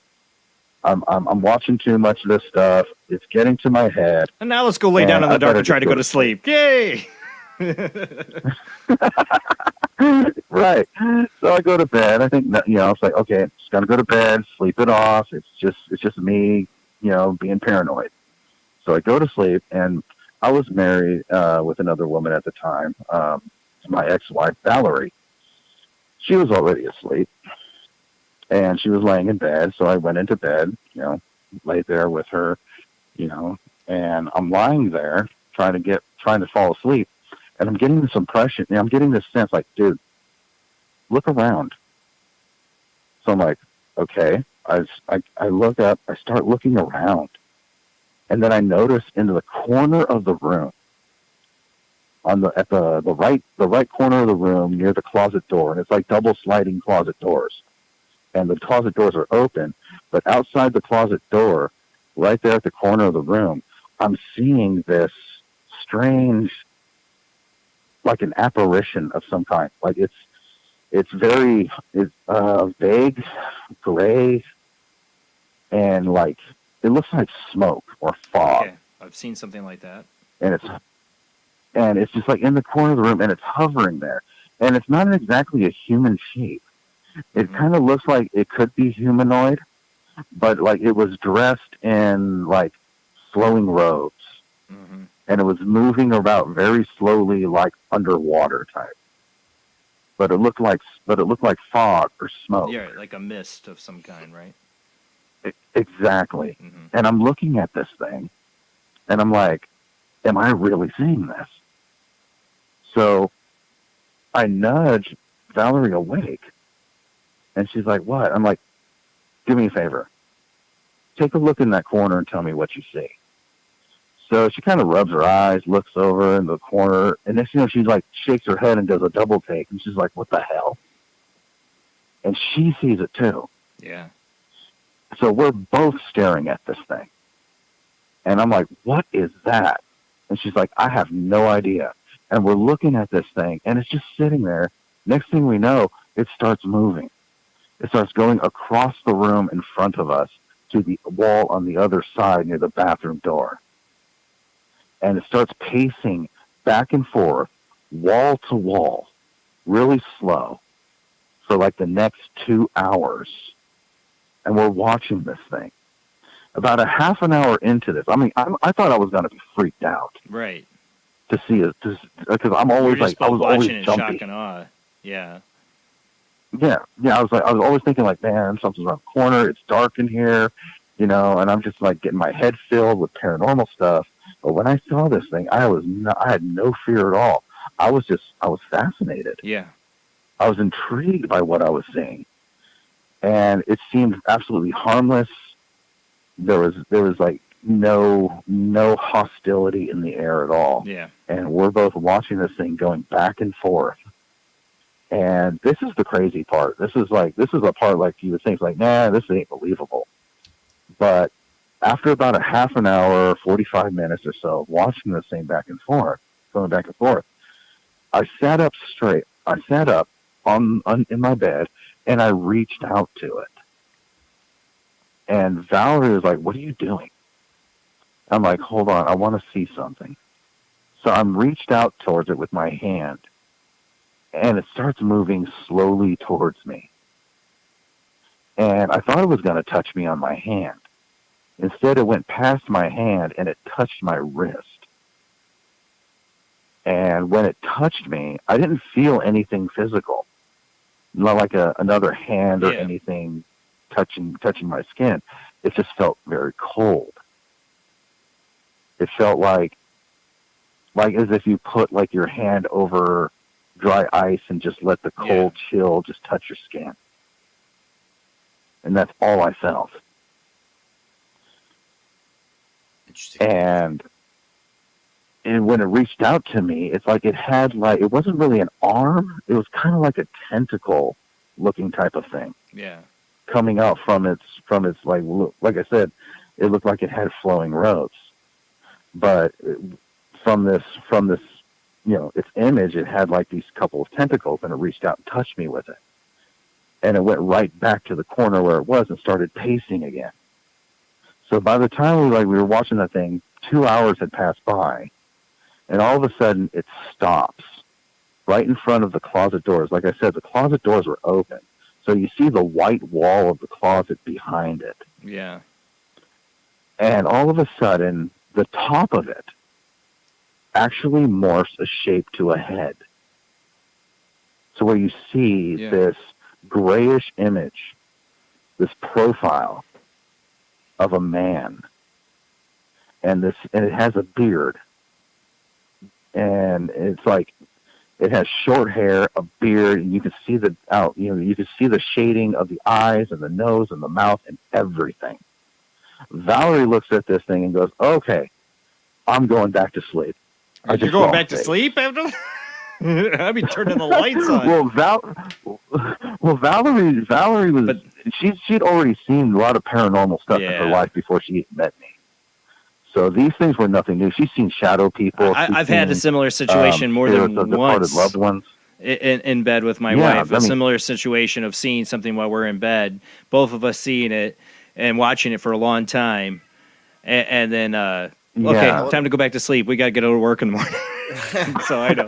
I would have pulled out a camera by then. That happened to me too. Yeah, everybody's like, "When did you take a picture of it?" Well, for me, mine was like early 2000s. I didn't have a phone with a camera. You're saying it was like 2010?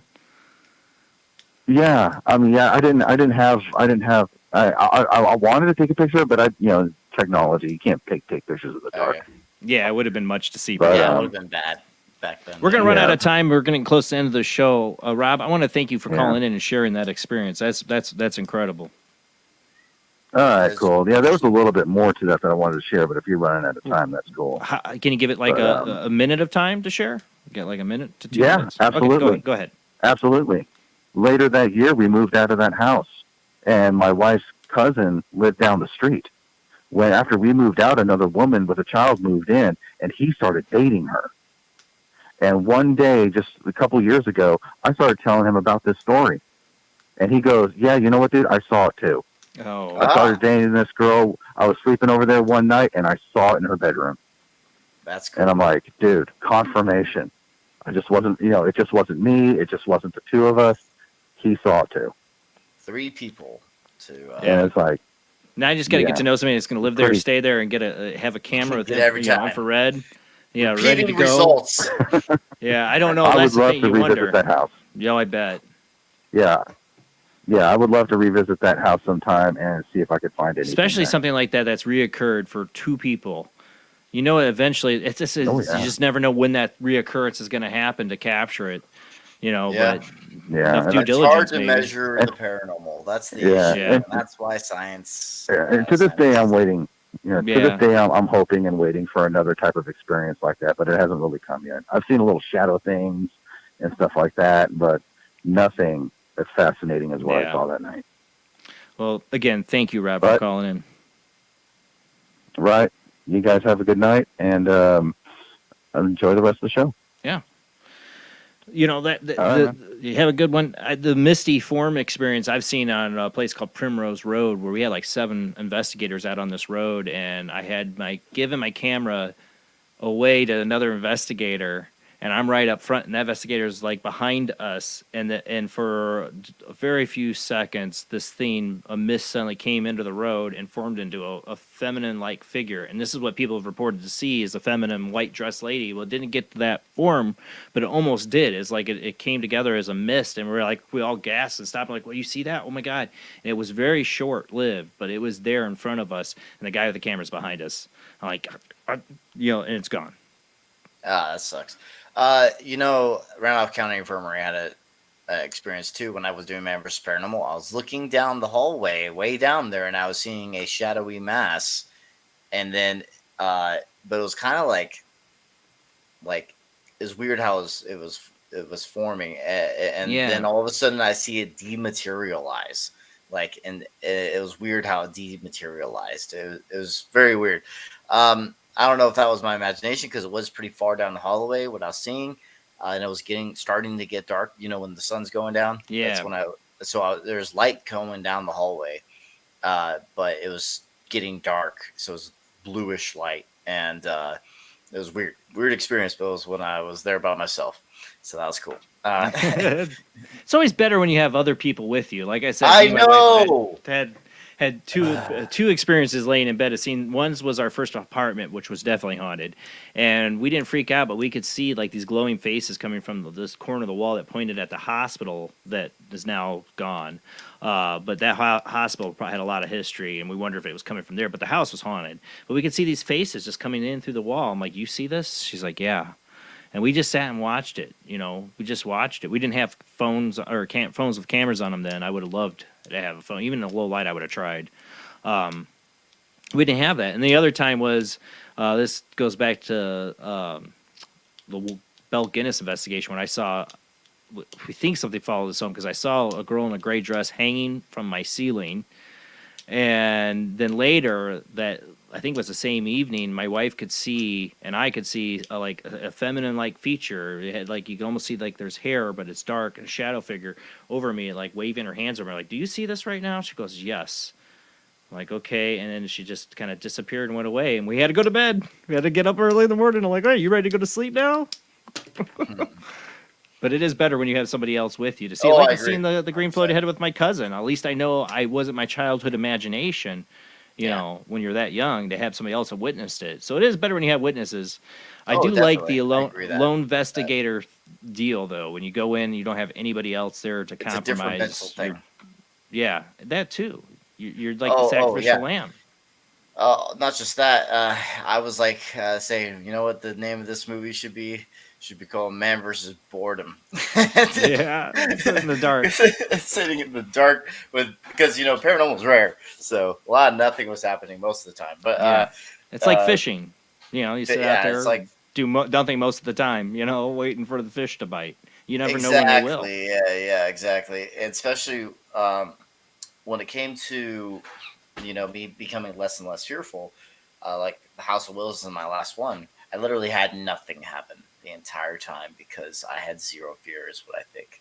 And that's the place. How people that don't know the House of Wills, this is a location owned by a Satanist who has literally the a statue of Jesus Christ cut in half, fucking Mary. Oh, I mean, language.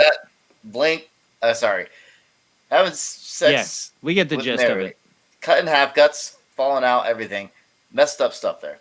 So it's like, and all this crazy impaled babies and stuff like that. It's like in that location, and nothing happened because I had this absolute zero fear in the location, and so I just became super desensitized.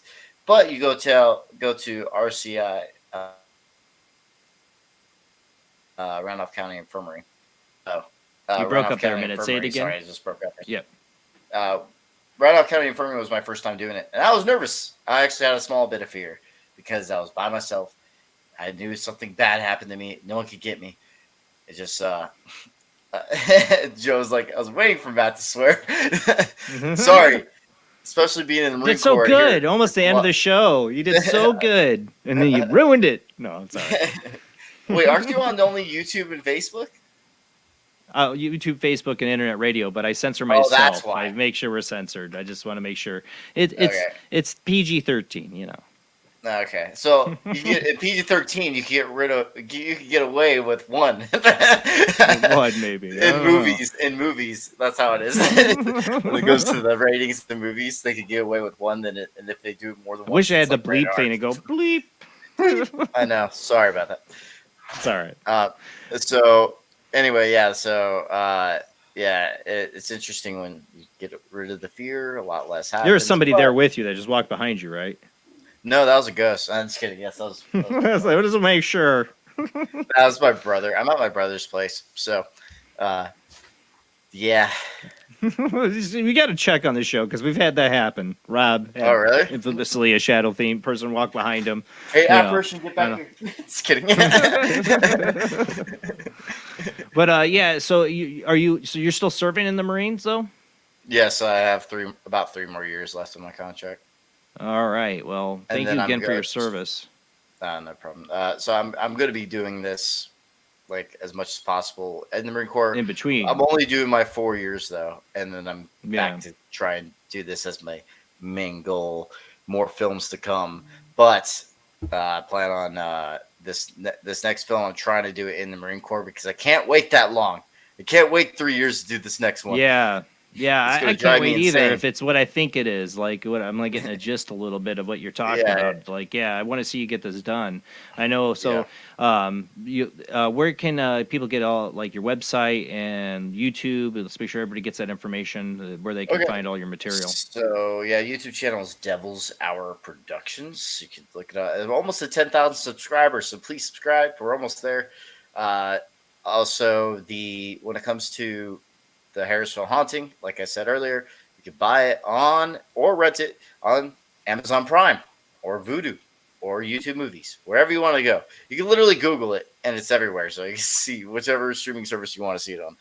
And please leave your review on Rotten Tomatoes because it's on Rotten Tomatoes and IMDb. You can just write your review. I'm curious what you guys think. And also, they have Entity 7 Paranormal, who's also in the film. That's Joe Vitale. Then you have Eric from Epic Paranormal TV and Billy from Paranormal Pursuit. For my mind went blank for a second. That's all right. And then a lot of paranormals. Yeah, a lot of paranormals. A lot of words of paranormal. You didn't have the Paranormal Soup, man. And then Paranormal Soup. Please like this video, guys. Hit the like button. Helps with and the subscribe algorithm. and follow. And right? subscribe. I need that. Yes. I don't have 10,000 yet. Even don't know we're close. But that's awesome. We've both been doing this stuff on YouTube. It's hard to get people to see the content, and there's a lot of paranormal videos out there, a lot of stuff. But definitely, Matt, you put out quality stuff. So thank you again for coming on the show and talking about this. And I can't wait to see your next endeavor. Definitely want to see what you guys are going to do if you're getting down the realm of what I'm thinking. Oh yeah, this next one's this one's going to make the other one look like it's nothing. Nothing. It's nothing. Just forget about it. No, don't forget about it though, please. Don't forget about it. But here's the thing: like it, as a film itself, it's not that unique. What's unique about the film is just the editing style. That's about it. Editing style and keeping it non-dramatic, like when it comes to things happening. Like we don't run away. This is my biggest pet peeve about TV shows is that paranormal investigators running away. I hate it. Drives me insane. I'm like what did you call do? Come yourself for? an investigator, right? Yeah. That's like hiring a bug exterminator and then running away from the bugs. Yeah. I'm like, it pisses me off, especially if you've been doing it for so long. It just annoys the crap out of me. So yeah, it's just to go run and look at what you just witnessed to like make sure debunk. Yeah, you're supposed to be documenting here, and you're running away. So that's my biggest pet peeve in the paranormal, especially TV shows. And so basically, that's the only thing unique about this show is that it's the editing style and also actually telling the truth in the history. No reenactments.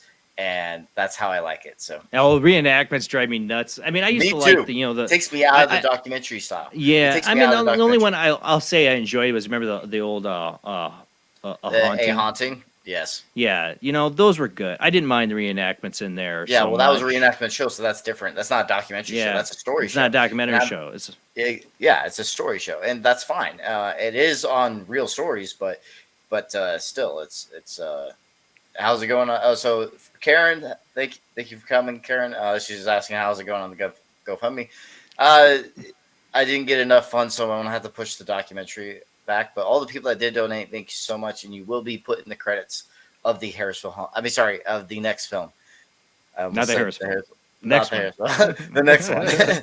The next film, you guys will be credited in it. So and the link to get to the GoFundMe page too for that again, can they find that on? Do you have a website where they can find that on? Or yes, it's on GoFundMe. It's like it was put in the. It was put in the chat. Just I sent it to you on Facebook. So okay, if they search GoFundMe, what would they search under? It would be Paranormal Documentary 2024. Okay. Might be pushed back farther because of funding. But hopefully not. Hopefully not. Well, guys, if you want to help him out, go check it out. Again, thank you, Matt. That's it for the show. We won't be back next week. I'm sorry. I have a retail holiday meeting job thing. Yuck. That I got to do next Sunday. So no show next Sunday, but we'll be back the following week. Thank you guys for watching. Thank you, Matt. Definitely check out his documentary, Harrisville Haunting, The Real Conjuring House. Like you said, you can find it on so many different places. You can rent or buy it. Go check it out. But that's it for the show, guys. Have a great night. See you next Sunday.